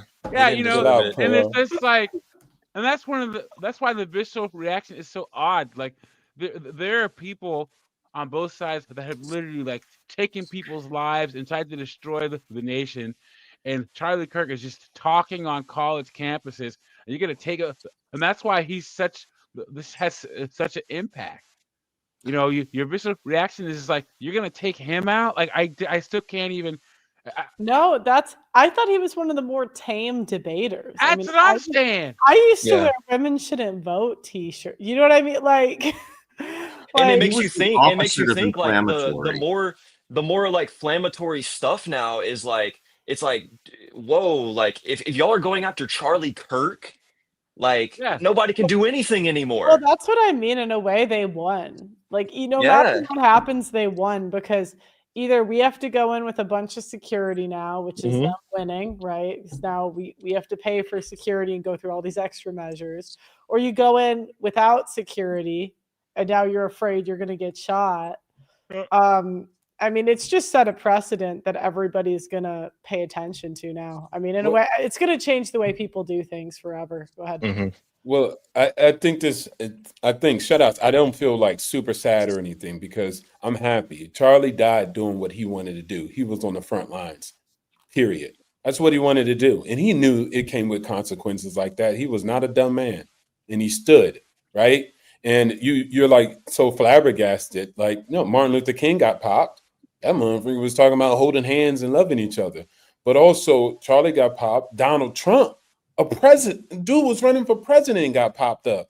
So you guys need to wake the heck up and realize how serious this game is. And guess what?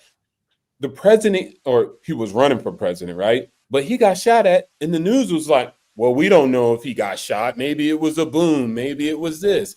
Maybe it was assassination attempt. So guys, wake up. If you still are not woken up yet from Trump getting shot at, now Charlie getting popped, this is what you just need to come to reality in terms with. The other side don't care. They're not going to care, period. They're going to laugh. They're going to mock. They're going to be cheerful, and they're going to keep it pushing. So what are you going to do about it? That's the question you got to ask yourself. Make cis white men great again, period. Because I ain't trying to have this America turn into Africa. I'm good on that. we need to bump that. I don't want this to be Nigeria or the Middle East or none of that. This is the United States, bro. Yeah, I know a funny story. So one of my old producers, his grandma grew up on under actual colonization. And the grandma said that she wanted the British to come back. Because she was Zimbabwean. And she's like, no, I was better than. Well, that's just like facts. They talk about, Iraq.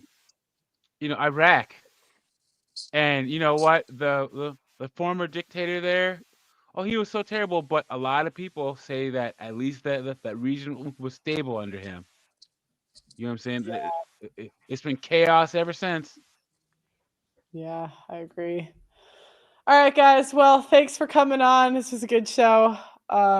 Jackson, you should call in more. You had some awesome contributions today. Thank you. I appreciate it. Yeah. Yeah, if you ever see a topic that we're live on, feel free to call. Yeah, I try to call in only on topics where I feel like I can actually contribute something. Sometimes you'll have questions I don't have an experience that is relevant, and that's part of why I don't call in as much. So. Well, that's a man way to think of things. Thanks for calling in. Thank you. Do you guys have channels you want to push? You could say your channels. I can't remember now. Okay. All right. See you guys. This is a good show. Doug MPA. Yo. Any final thoughts? Thanks for the conversations today. We love you, white guys. We love you. So. And this whole thing, everyone should be proud of where they came from, guys. If you're white, it is okay to be white, especially in 2025. You don't have to feel this white guilt crap anymore. And here's the thing, guys.